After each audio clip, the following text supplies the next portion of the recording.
ತಾವು ಬರೋದು ಬೆಳಗಾವಿ ಕುಂದ ತಗೋದು ತಮ್ಮ ಗಾಡ್ಯಾಗ ತುಂಬ್ಕೊಂಡು ಹೋಗೋದು. ಕರ್ದಂಟ್ ಗೋಕಾಕ್ ಕರ್ದಂಟ ಆರ್ಡರ್ ಮಾಡ್ತಾರೆ ಇವರೆಲ್ಲರಿಗೂ ಕರ್ದಂಟ್ ತೊಗೊಂಬಪ್ಪ ಅಂತ ಹೇಳ್ಯಾರ. ಪಾಪ ಆಫೀಸರ್ ಏನು ಮಾಡ್ಬೇಕು ರೀ, ಅಲ್ಲಿ ಕರ್ದಂಟ್ ತರದವ್ರು ಗಾಡ್ಯಾಗ ತುಂಬೋದು, ಟೂರ್ ಮಾಡಿ ಗೋವಾಕ್ಕೆ ಹೋಗೋದು ಮಜಾ ಮಾಡಿ ಬರೋದು. ದಯವಿಟ್ಟು ನಾವು ವಿನಂತಿ ಮಾಡ್ತಿಲ್ಲ, ಈ ಆದೇಶ ಒಳಗೆ ಒಳ್ಳೆ ಚರ್ಚೆ ಮಾಡ್ರಿ, ಈ ನಾಡಿಗೋಸ್ಕರ ಏನಾದ್ರು ಮಾಡಿ ಅಂದ್ರಾಗ ಅನುಕೂಲ ಆಗ್ತದೆ. ಈ ಕನ್ನಡ ಮರಾಠಿ ಅನ್ನೋದು ಬೆಳಗಾವಿಯಲ್ಲಿ ರಾಜಕೀಯ ಸ್ವರೂಪ ಪಡ್ಕೊಂಡಿದ್ದೀವಿ. ನೇರವಾಗಿದ್ರೆ ನಾವು ಕನ್ನಡಿಗರು ಮರಾಠಿಗರು ಎಂದೂ ನೇರವಾಗಿ ಎಂದೂ ಹೊಡೆದಾಡಿಲ್ಲ ಬಡದಾಡಿಲ್ಲ ಯಾವುದು ಇನ್ನೂವರೆಗೆ ನೋಡ್ರಿ ನೀವು ನೋಡಿಲ್ಲ. ನಂದೊಂದು ಎಸ್ ಟಿ ಡಿ ಬೂತ್ ಇತ್ತು ಸರ್ ಅವಾಗ. ಎಸ್ ಟಿ ಡಿ ಬೂತ್ ಹಿಂಗಿತ್ತಲ್ಲ, 2 ಎಸ್ ಟಿ ಡಿ ಲೈನ್ ಇದ್ದು 5 ಕಾಯಿನ್ ಬಾಕ್ಸ್ ಇದ್ದು ಸರ್. ಅವಾಗಿಂದ ನಮ್ಮ ಹೆಸರು ಶ್ರೀನಿವಾಸ್ ತಾಲೂಕರ್ ಯಾರು ಕರಿತಿರ್ಲಿಲ್ಲ, ಅದು ತಾಲೂಕರ್ ಎಸ್ ಟಿ ಡಿ ಅಂತ ನಮ್ಗೆ ಕರಿತಿದ್ರು. ಅದೊಂದು ಲ್ಯಾಂಡ್ ಮಾರ್ಕ್ ಆಗಿ ಒಂದು ಗುರುತಿಸ್ಕೊಂತು. ನನ್ನ ಅಂಗಡಿಯಲ್ಲಿ ಒಂದು ನ್ಯೂಸ್ ಸೆಂಟರ್ ಸರ್, ಎಲ್ಲ ಪತ್ರಿಕೆಗಳು ಬರ್ತಿದ್ವಿ, ಹಲವಾರು ವಿಷಯಗಳನ್ನು ಜಗತ್ತಿನ ಜ್ಞಾನ ಪತ್ರಿಕೆಯಲ್ಲಿ ಸಿಗ್ತದೆ ಸರ್. ಒಂದು ಸುದ್ದಿ ಬಂದಿತ್ತು ಸರ್, ಬಾಂಬೆ ಮುಂಬೈ ಮಾಡಿದರು, ಕಲ್ಕತ್ತಾ ಕೋಲ್ಕತ್ತಾ ಆಯಿತು, ಆಮೇಲೆ ಮದ್ರಾಸ್ ಹೋಗಿ ಚೆನ್ನೈ ಮಾಡಿದರು. ಬಾಂಬೆ ಅದು ಬ್ರಿಟಿಷರ ನಾಮಕರಣ ಮಾಡಿದ್ದೇನೆ. ಆಮೇಲೆ ಬೆಲ್ಗಾಮ್ ನಾನು ವಿಚಾರ ಮಾಡಿದೆ, ಅವರೆಲ್ಲ ಬದಲಿ ಮಾಡ್ಕೊಂಡಿದ್ದಾರೆ. ನಮ್ಮ ಇಂಗ್ಲೀಷ್ನಲ್ಲಿ ಬೆಳಗಾಂ ಅಂತ ಕರಿತೀವಿ, ಹಿಂದಿಯಲ್ಲಿ ಬೆಳಗಾಂ ಅಂತ ಕರಿತೀವಿ, ಕನ್ನಡದಲ್ಲಿ ಬೆಳಗಾವಿ ಅಂತ ಕರಿತೀವಿ. ನಮ್ಮ ಊರಿಗೆ 3 ಹೆಸರು ಹಾಕಿದ್ವು.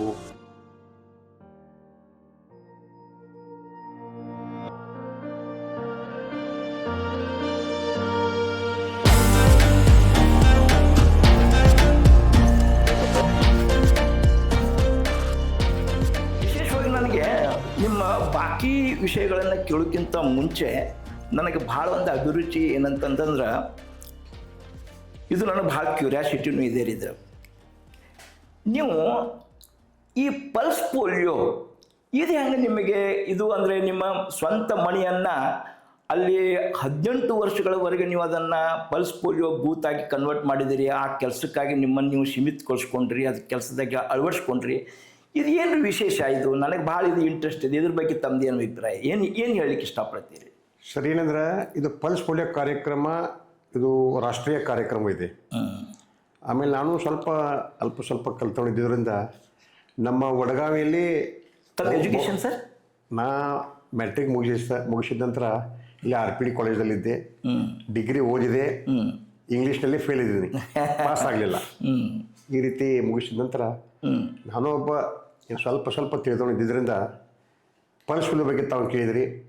ವಡಗಾವಿಯಲ್ಲಿ ಎಲ್ಲ ಬಡ ನೇಕಾರಸರಿಲ್ಲ, ನಾ ಇದ್ದಾಗೆಲ್ಲ ಕೊಳಚೆ ಪ್ರದೇಶ ಇತ್ತು, ಆಮೇಲೆ ಜನ ಸಹಿತ ಎಲ್ಲ ವಿದ್ಯಾವಂತರಾಗಿರಲಿಲ್ಲ. ಅದು ನೋಡ್ರೆ ಇದು ರಾಷ್ಟ್ರೀಯ ಕಾರ್ಯಕ್ರಮ ಇದೆ, ಇದಕ್ಕೂ ನಾ ಯಾಕೆ ಕೈ ಜೋಡಿಸಬಾರ್ದು ಅಂಥೇಳಿ ನಾ ಅವ್ರಿಗೆ ಹೆಲ್ಪ್ ಮಾಡಿದೆ. ಯಾವ ರೀತಿ ಅಂದ್ರೆ, ನಂದೊಂದು ಎಸ್ ಟಿ ಡಿ ಬೂತ್ ಇತ್ತು ಸರ್ ಅವಾಗ. ಎಸ್ ಟಿ ಡಿ ಬೂತ್ ಹಿಂಗಿತ್ತಲ್ಲ, 2 ಎಸ್ ಟಿ ಡಿ ಲೈನ್ ಇದ್ದು 5 ಕಾಯಿನ್ ಬಾಕ್ಸ್ ಇದ್ದು ಸರ್. ಅವಾಗಿಂದ ನಮ್ಮ ಹೆಸರು ಶ್ರೀನಿವಾಸ್ ತಾಲೂಕರ್ ಯಾರು ಕರಿತಿರ್ಲಿಲ್ಲ, ಅದು ತಾಲೂಕರ್ ಎಸ್ ಟಿ ಡಿ ಅಂತ ನಮ್ಗೆ ಕರಿತಿದ್ರು. ಅದರದ್ದು ಲ್ಯಾಂಡ್ ಮಾರ್ಕ್ ಆಗಿ ಒಂದು ಗುರುತಿಸ್ಕೊಂತು. ಆಮೇಲೆ ಜನಸಂಪರ್ಕ ಜಾಸ್ತಿ ಇತ್ತು ಸರ್ ಅವಾಗ.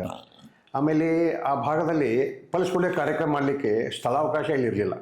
ಅಲ್ಲಿ ಅಂಗನವಾಡಿ ಎಲ್ಲ ಕಾರ್ಯಕರ್ತರು ಬಂದು ನಮಗೆ ಹೇಳ್ತಾಯಿದ್ರು, ಇಲ್ಲಿ ನಿಮ್ಮ ಅಂಗಡಿ ಪಕ್ಕದಲ್ಲಿ ನಮಗೆ ಜಾಗ ಕೊಡ್ರಿ, ಕಾರ್ನರ್ದಾಗ ಪ್ಲೇಸ್ ಅದ, ಕಲ್ಯಾಣ ನಗರು, ಲಕ್ಷ್ಮೀನಗರು, ಮಲಪ್ರಭು, ತೆಗ್ಗಿನಗಲ್ಲಿ ಅನುಕೂಲ ಆಗ್ತದೆ ಅಂತೇಳಿ ನಾನೇ ಅಂಗಡಿ ಪಕ್ಕದಲ್ಲಿ ಅವರು ಜಾಗ ಮಾಡಿ ಕೊಡ್ತಿದ್ದೆ ಅವ್ರಿಗೆ. ಅಲ್ಲಿ ಬರ್ತಿದ್ರು, ಅದೇ ಒಂದು ದಿವಸದ ಕಾರ್ಯಕ್ರಮ ಸರ್. ಬಂದು ಅವರೆಲ್ಲ ಜನ ಸೇರ್ತಿದ್ರು, ನಾನು ಎಲ್ಲ ಮಕ್ಕಳು ಕರ್ಕೊಂಡು ಒಂದೆಲ್ಲ ಪ್ರಚಾರ ಮಾಡ್ತಿದ್ದೆ ಪಲ್ಸ್ ಪೋಲಿಯೋ ಬಗ್ಗೆ. ಯಾಕಂದರೆ ಈ ಪಲ್ಸ್ ಪೋಲಿಯೋ ಇದು ಅಂಗವೈಕಲ್ಯದ ಬಗ್ಗೆ ಇರ್ತಕ್ಕಂಥ ಕಾರ್ಯಕ್ರಮ, ಮಕ್ಕಳು ಒಂದು ಬಲಿಷ್ಠವಾಗಿರಬೇಕು ಅಂತೇಳಿ ಒಂದು ಉತ್ತಮ ಕಾರ್ಯಕ್ರಮ. ಆಮೇಲೆ ಪೋಲಿಯೋ ಮುಕ್ತ ಮಾಡಬೇಕನ್ನೋದು ಸರ್ಕಾರದ ಉದ್ದೇಶ ಇಟ್ಕೊಂಡು ಇಂಥ ಒಳ್ಳೆಯ ಕಾರ್ಯಕ್ರಮನ ಅದಕ್ಕೆ ಕೈ ಜೋಡಿಸ್ಕೊತಾ ಬಂದೆ ಸರ್. 18 ವರ್ಷ. ಯಾಕಂದರೆ ನನ್ನ ಅಂಗಡಿ ಅಲ್ಲೇ ಇದೆ ಸರ್, ಮನೇನೂ ಅಲ್ಲೇ ಇದೆ. ಆಮೇಲೆ ಬಂದವರಿಗೆಲ್ಲ ಚಿಕ್ಕ ಮಕ್ಕಳು ಬಂದು ನಮ್ಮ ಮನೆ ಕಡೆ ಬಂದು ಪಲ್ಸ್ ಪೋಲಿಯೋ ಹಾಕೋತಿದ್ರಲ್ಲ, ಆ ನೋಡುವ ದೃಶ್ಯ ನನಗೊಂದು ಸಂತೋಷ ನೀಡ್ತಿತ್ತು. ಆಮೇಲೆ ಅಂಗನವಾಡಿ ಟೀಚರ್ ಬಂದು ಜಾಗ ಕೇಳ್ತಿದ್ರು, ಅವ್ರ ಜಾಗ ಸಿಗ್ತಿರ್ಲಿಲ್ಲ, ಅವರು ಕೊಟ್ಟಿದ್ದು ನೆಮ್ಮದಿ ನನ್ನಲ್ಲಿ ಇರ್ತಿತ್ತು. ಈ ಒಂದು ಅಲ್ಲಿನ ಬಾಂಧವ್ಯ ಇತ್ರಲ್ಲ ಮಕ್ಕಳ ಜೊತೆ, ಅಲ್ಲಿ ಪಾಲಕರು ಕರ್ಕೊಂಡ್ಬರ್ತಿದ್ರು, ಚಿಕ್ಕ ಮಕ್ಕಳನ್ನ ಕೈ ಹತ್ಕೊಂಡ್ಬರ್ತಿದ್ರು, ಆ ದೃಶ್ಯ ಎಲ್ಲ ನೋಡೋಕೆ ಸಿಗೋದಿಲ್ಲ. ಅದಕ್ಕಾಗಿ ಅದು ದೇವರ ಸೇವೆ ಅಂತಾನೆ ಮಾಡ್ಕೊಂಡು ಬಂದೆ ಸರ್, ಇನ್ನೂವರೆಗೆ ಮಾಡ್ಕೊಂಡು ಬರ್ತಾ ಇದ್ದೀನಿ. ಅದು ಮಹಾನಗರ ಪಾಲಿಕೆಯಿಂದ ಇರ್ತಕ್ಕಂಥ ಒಂದು ಕೇಂದ್ರ ಸರ್, ಅದು ಅವರೇ ಅದನ್ನು ಗುರುತಿಸಿ ಮಾಡ್ತಾಯಿದ್ರು. ಇನ್ನೂ ಸಹಿತ ತಾಲೂಕರ್ ಎಸ್ ಟಿ ಡಿ ಅಂತ ಎಲ್ಲ ಕಡೆ ಒಂದು ಪ್ರಸಿದ್ಧಿ ಐತೆ ಸರ್. ಪ್ರಸಿದ್ಧ ಐತಿ. ಯಾಕಂದ್ರೆ ಆವಾಗ ಪಲ್ಸ್ ಪೋಲಿಯೋ ಟೈಮ್ದೊಳಗೆ ತಂದೆ ತಾಯಿಗಳಿಗೆ ಕನ್ವಿನ್ಸ್ ಮಾಡುವಂಥ ಪರಿಸ್ಥಿತಿ ಬರ್ತಿತ್ತು. ಪಲ್ಸ್ ಪೋಲಿಯೋ ಹಾಕಿದ್ರನ್ನ ಪೋಲಿಯೋ ಆಕೈತಿ ಅಂತಕ್ಕಂಥ ಒಂದು ತಪ್ಪು ತಿಳುವಳಿಕೆ ಅವರಲ್ಲಿ ಇತ್ತು. ತಿಳುವಳಿಕೆ ಅವ್ರದ್ದು ತಪ್ಪು ತಿಳುವಳಿಕೆ ಹೋಗ್ಲಾಡ್ಸ್ಲಿಕ್ಕೆ ಒಮ್ಮೊಂದು ಸಲ ಪೊಲೀಸ್ ಸ್ಟೇಷನ್ಗೆ ಹೋಗ್ಬೇಕಾದಂಥ ಪ್ರಸಂಗವನ್ನು ನಾನು ನೋಡಿದ್ದೇನೆ. ಅಂದ್ರೆ ಕಂಪಲ್ಸರಿ ಅದನ್ನ ಹಾಕ್ಸ್ಲೇಬೇಕು ಅಂತಕ್ಕಂಥದ್ದು. ಕೆಲವೊಂದು ನಿರಾಕರಿಸಿದ್ರು, ಜ್ವರ ಬಂದ್ರ ಇದನ್ನ ಮಾಡಿದ್ರ, ಮೂಢನಂಬಿಕೆಗಳು ಇರ್ತಿದ್ರು ಅದರಲ್ಲಿ. ಅದನ್ನ ತೆಗಿತಕ್ಕಂಥ ಕೆಲಸ ರಾಜ್ಯ ಸರ್ಕಾರ ಮಾಡಿದ್ದದ. ಈಗಾಗಲೇ ನೋಡಿದ್ರೆ ಒಂದು ಒಳ್ಳೆಯ ಒಂದು ಬಲಿಷ್ಠ ಸಮಾಜ ನಿರ್ಮಾಣ ಆಗೈತಿ. ಮತ್ತು ಅದರಲ್ಲಿ ನಿಮ್ದು ಇನ್ನೊಂದು ಏನು ಕೇಳಿದ್ರೆ ಸರ್ವೋದಯ ಸೇವಾ ಸಂಘ ಅಂತ ಹೇಳಿ ಕೇಳಿದೆ. ಅಂದ್ರೆ ಅದಕ್ಕೂ ಈ ಕೆಲಸಕ್ಕೂ ಏನಾದರೂ ಸಂಬಂಧ ಇದೆ ರೀ? ನಾನು ಡಿಗ್ರಿ ಮುಗಿದ ನಂತರ ಸರ್ ಏನಾಯ್ತು, ಅಕ್ಷರ ಪ್ರಭಾ ಅಂತೇಳಿ ಆ ಸಮಯದಲ್ಲಿ ಒಂದು ರಾಜ್ಯ ಮಟ್ಟದ ಒಂದು ಅಭಿಯಾನ ಸ್ಟಾರ್ಟ್ ಸರ್. ಓಕೆ. ಅಕ್ಷರ ಪ್ರಭಾ ಅಂದ್ರೆ ಏನ್ರಿ, ಯಾರೋ ಕಲ್ತಿಲ್ಲ ಅವ್ರ ಮನೆ ಹೋಗಿ ಅಕ್ಷರ ಕಲಿಸ್ಬೇಕಂತೇಳಿ ಸರ್ಕಾರ ಯೋಜನೆ ಸರ್ ಅಕ್ಷರ ಪ್ರಭಾ ಅಂತೇಳಿ. ಅವ್ರೊಂದು ಕಾರ್ಯಕರ್ತ ಸೇರ್ಕೊಂಡು ಮನೆ ಹೋಗಿ ಎಲ್ಲ ಅಕ್ಷರ ಜ್ಞಾನ ಕೊಡ್ತಾ ಇದ್ರು ಸರ್. ಅದ್ರಲ್ಲಿ ನಾನು ಸ್ವಲ್ಪ ಇದ್ದೆ, ಟೀಚರ್ಸ್ ಎಲ್ಲ ಇದ್ರು. ಅವ್ರು ಸೇರ್ಕೊಂಡಾಗ ಒಂದು ಒಳ್ಳೆ ಟೀಚರ್ಸ್ ಎಲ್ಲ ಬಂದ ಒಂದು ಗ್ರೂಪ್ ತಯಾರಾಯ್ತು. ನಾವಾಗ ಏನು ಯೋಚನೆ ಮಾಡಿದೆ ಸರ್, ಇವ್ರನ್ನ ಕರ್ಕೊಂಡು ಒಂದು ಸರ್ವೋದಯ ಸ್ವಯಂ ಸೇವಾ ಸಂಘ ಅಂತ ಯಾಕೆ ಇಡಬಾರ್ದಂತಿ.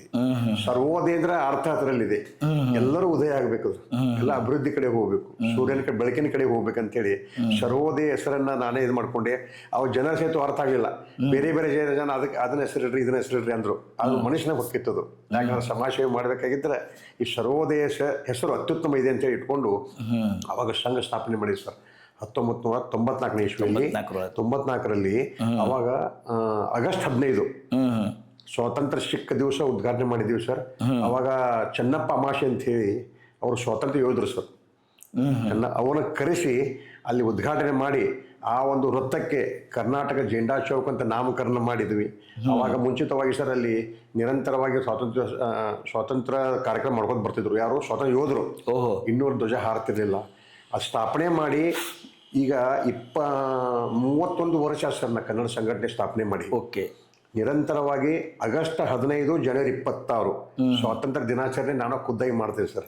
ಧ್ವಜವನ್ನು ಕಟ್ಟೋದು, ಏರ್ಸೋದು, ಅತಿಥಿಗಳನ್ನ ಕರೆಸ್ತೀನಿ ಸರ್. ಎಲ್ಲರೂ ಯಾರು ಉತ್ತಮ ಶಿಕ್ಷಕರಿರ್ತಾರ, ಮಾಜಿ ಸೈನಿಕರಿರ್ತಾರ, ಆಮೇಲೆ ಹಿರಿಯರು ಇರ್ತಾರ, ಎಲ್ಲಾ ಸಮಾಜ ಹಿರಿಯರು ಕರೆಸಿ ಪ್ರತಿ ವರ್ಷ ಒಬ್ಬರು ಧ್ವಜಾರೋಹಣ ಮಾಡ್ಲಿಕ್ಕೆ ಅವಕಾಶ ಮಾಡಿಕೊಡ್ತೇನೆ ಸರ್. ಅದು ನನಗೆ ಒಂದು ದೇಶ ಸೇವೆ ಮಾಡ್ಲಿಕ್ಕೆ ಒಂದು ಅವಕಾಶ, ಒಂದು ಸಮಾಜ ಸೇವೆ ಮಾಡ್ಲಿಕ್ಕೆ ಸರ್ವೋದಯ ಸಂಘ ಇದೆ.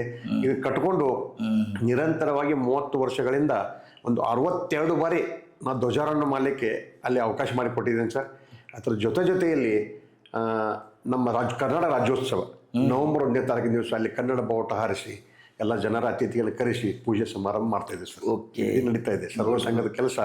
ಸೀಮಿತವಾಗಿ ಆ ನಗರವನ್ನ ಅಭಿವೃದ್ಧಿಗೋಸ್ಕರ ಹೋರಾಟ ಇರ್ಬೋದು, ಮೂಲಭೂತ ಸೌಕರ್ಯ ಸರ್. ಮಲಪ್ರಭಾ ನಗರದಲ್ಲಿ ಆಮೇಲೆ ಕೊಳಚೆ ಇರೋದ್ರಿಂದ ಅಲ್ಲಿ ಮೂಲಭೂತ ಸೌಕರ್ಯ ಇಲ್ಲ, ಡ್ರೈನೇಜ್ ವ್ಯವಸ್ಥೆ ಇರಲಿಲ್ಲ. ಮಹಾನಗರ ಪಾಲಿಕೆಗೆ ಅರ್ಜಿ ಕೊಡೋದು, ಅದನ್ನು ಮಾಡೋದು, ಇದನ್ನು ಮಾಡಿ ಆ ಸಂಘಟನೆ ಮುಖಾಂತರ ನಮ್ಮ ನಗರದಾಗ ಒಂದು ಅಭಿವೃದ್ಧಿ, ನಮ್ಮದ ನಾಡಿನಗೋಸ್ಕರ, ದೇಶಕ್ಕೋಸ್ಕರ ಹಾಗೂ ಸಮಾಜಗೋಸ್ಕರ ಎಲ್ಲ ರೀತಿ ಇಟ್ಕೊಂಡು ನಮ್ಮ ಕನ್ನಡ ಸಂಘ ಸರ್ವೋದಯ ಸಂಘಟನೆಯನ್ನು ಮುಂದುವರಿಸ್ಕೊತಾ ಬಂದಿದೆ ಸರ್. ನಾನು ಮತ್ತು ಇನ್ನೊಂದಂದ್ರೆ ಸರ್, ನನಗೆ ಭಾಳ ವಿಶೇಷವಾಗಿ ನಿಮ್ಮನ್ನು ಈ ಕಟ್ಟೆ ಕರೆಸೋ ಉದ್ದೇಶ ಏನಂತಂದ್ರೆ, ನಾನಿಲ್ಲಿ ಬೆಳಗಾವಿ ಹುಟ್ಟಿದಾಗಿನಿಂದ ಬೆಳಗಾಂ ಅಂತ ನೋಡಿದ್ದು ನಾವು, ಆಮೇಲೆ ಬೆಳಗಾವ್ ಅಂತ ಕೇಳಿದ್ದು ನಾವು. ಇದನ್ನ ಬೆಳಗಾವಿ ಅಂತೇಳಿ ಈ ಹೆಸರನ್ನು ಬದಲಾಯಿಸಿದ್ರು ತಮ್ಮ ಕೆಲಸ ಭಾಳ ಮುಖ್ಯ ಐತಿ. ನಾನು ತಮ್ಮ ನೋಡ್ಕೋತ ಬಂದೇನೆ. ತಮ್ಮ ಹೋರಾಟ ಭಾಳ ಮುಖ್ಯ ಐತಿ. ಭಾಳ ಕೇಂದ್ರವಾದಂಥ ಒಂದು ಕೇಂದ್ರೀಕೃತವಾದಂಥ ಕೆಲಸ ಐತಿ ನಿಮ್ಮದು ಸರ್. ಇದ್ರ ಹೋರಾಟ ಏನು, ಇದು ಏನು ನಿಮ್ಗೆ ಇದು ಬೆಳಗಾವಿ ಅಂತ ಯಾಕೆ ಆಗಬೇಕು ಅನಿಸಿತ್ತು, ಯಾಕೆ ಇದೆಲ್ಲ ಒಂದು ಸ್ವಲ್ಪ ಇದ್ರ ಬಗ್ಗೆ ಒಂದು ಸ್ವಲ್ಪ ಹೇಳ್ರಿ ಸರ್. ಏನು ನಿಮ್ಗೆ ಏನಂದ್ರೆ, ನನ್ನ ಅಂಗಡಿಯಲ್ಲಿ ಒಂದು ನ್ಯೂಸ್ ಸೆಂಟರ್ ಸ್ವಲ್ಪ ಎಲ್ಲ ಪತ್ರಿಕೆಗಳು ಬರ್ತಿದ್ವಿ. ನನಗೊಂದು ಹುಚ್ಚು, ಅಂದರೆ ಪತ್ರಿಕೆ ಓದೋದು. ಹಲವಾರು ವಿಷಯಗಳನ್ನು, ಜಗತ್ತಿನ ಜ್ಞಾನ ಪತ್ರಿಕೆಯಲ್ಲಿ ಸಿಗ್ತದೆ ಸರ್. ಪತ್ರಿಕೆ ಓದಿ ನೋಡ್ತಾ ಇದ್ದೆ. ಆ ಪತ್ರಿಕೆ ಒಂದು ನೋಡಿದಾಗ ಒಂದು ಸುದ್ದಿ ಬಂದಿತ್ತು ಸರ್. ಬಾಂಬೆ ಮುಂಬೈ ಮಾಡಿದರು. ಮಾಡಿದಾಗ ಆಯಿತು, ಬಿಟ್ಟೆ. ನೆಕ್ಸ್ಟು ಕೋಲ್ಕತ್ತಾ ಆಯಿತು, ಅದು ಸುದ್ದಿ ಓದಿದ್ದೆ. ಆಮೇಲೆ ಮದ್ರಾಸ್ ಹೋಗಿ ಚೆನ್ನೈ ಮಾಡಿದರು. ನಾನು ಯೋಚನೆ, ಇದೆಲ್ಲ ಮದ್ರಾಸ್ ಇದು ಏನಿದೆ ಸರ್, ಅದು ಬ್ರಿಟಿಷ್ ಹೆಸರು ಅವ್ರು ಇಟ್ಟಂಥದ್ದು. ಬಾಂಬೆ ಅದು ಬ್ರಿಟಿಷರ ನಾಮಕರಣ ಮಾಡಿದ್ದೇನೆ. ಆಮೇಲೆ ಬೆಳಗಾಂ ನಾನು ವಿಚಾರ ಮಾಡಿದೆ, ಅವರೆಲ್ಲ ಬದಲಿ ಮಾಡ್ಕೊಂಡಿದ್ದಾರ. ನಮ್ಮ ಇಂಗ್ಲೀಷ್ನಲ್ಲಿ ಬೆಳಗಾಂ ಅಂತ ಕರಿತೀವಿ, ಹಿಂದಿಯಲ್ಲಿ ಬೆಳಗಾಂ ಅಂತ ಕರಿತೀವಿ, ಕನ್ನಡದಲ್ಲಿ ಬೆಳಗಾವಿ ಅಂತ ಕರಿತೀವಿ. ನಮ್ಮ ಊರಿಗೆ 3 ಹೆಸರು ಹಾಕಿದ್ವು. ಆಮೇಲೆ ನಮ್ಮ ರಾಣಿ ಚೆನ್ನಮ್ಮ ಬ್ರಿಟಿಷ್ ವಿರುದ್ಧ ಹೋರಾಟ ಮಾಡಿದ ತಾಯಿ, ಆ ತಾಯಿಗೆ ನಾವು ಬ್ರಿಟಿಷರ ಹೆಸರು ಯಾಕೆ ಕರಿಬೇಕು ನಾವು?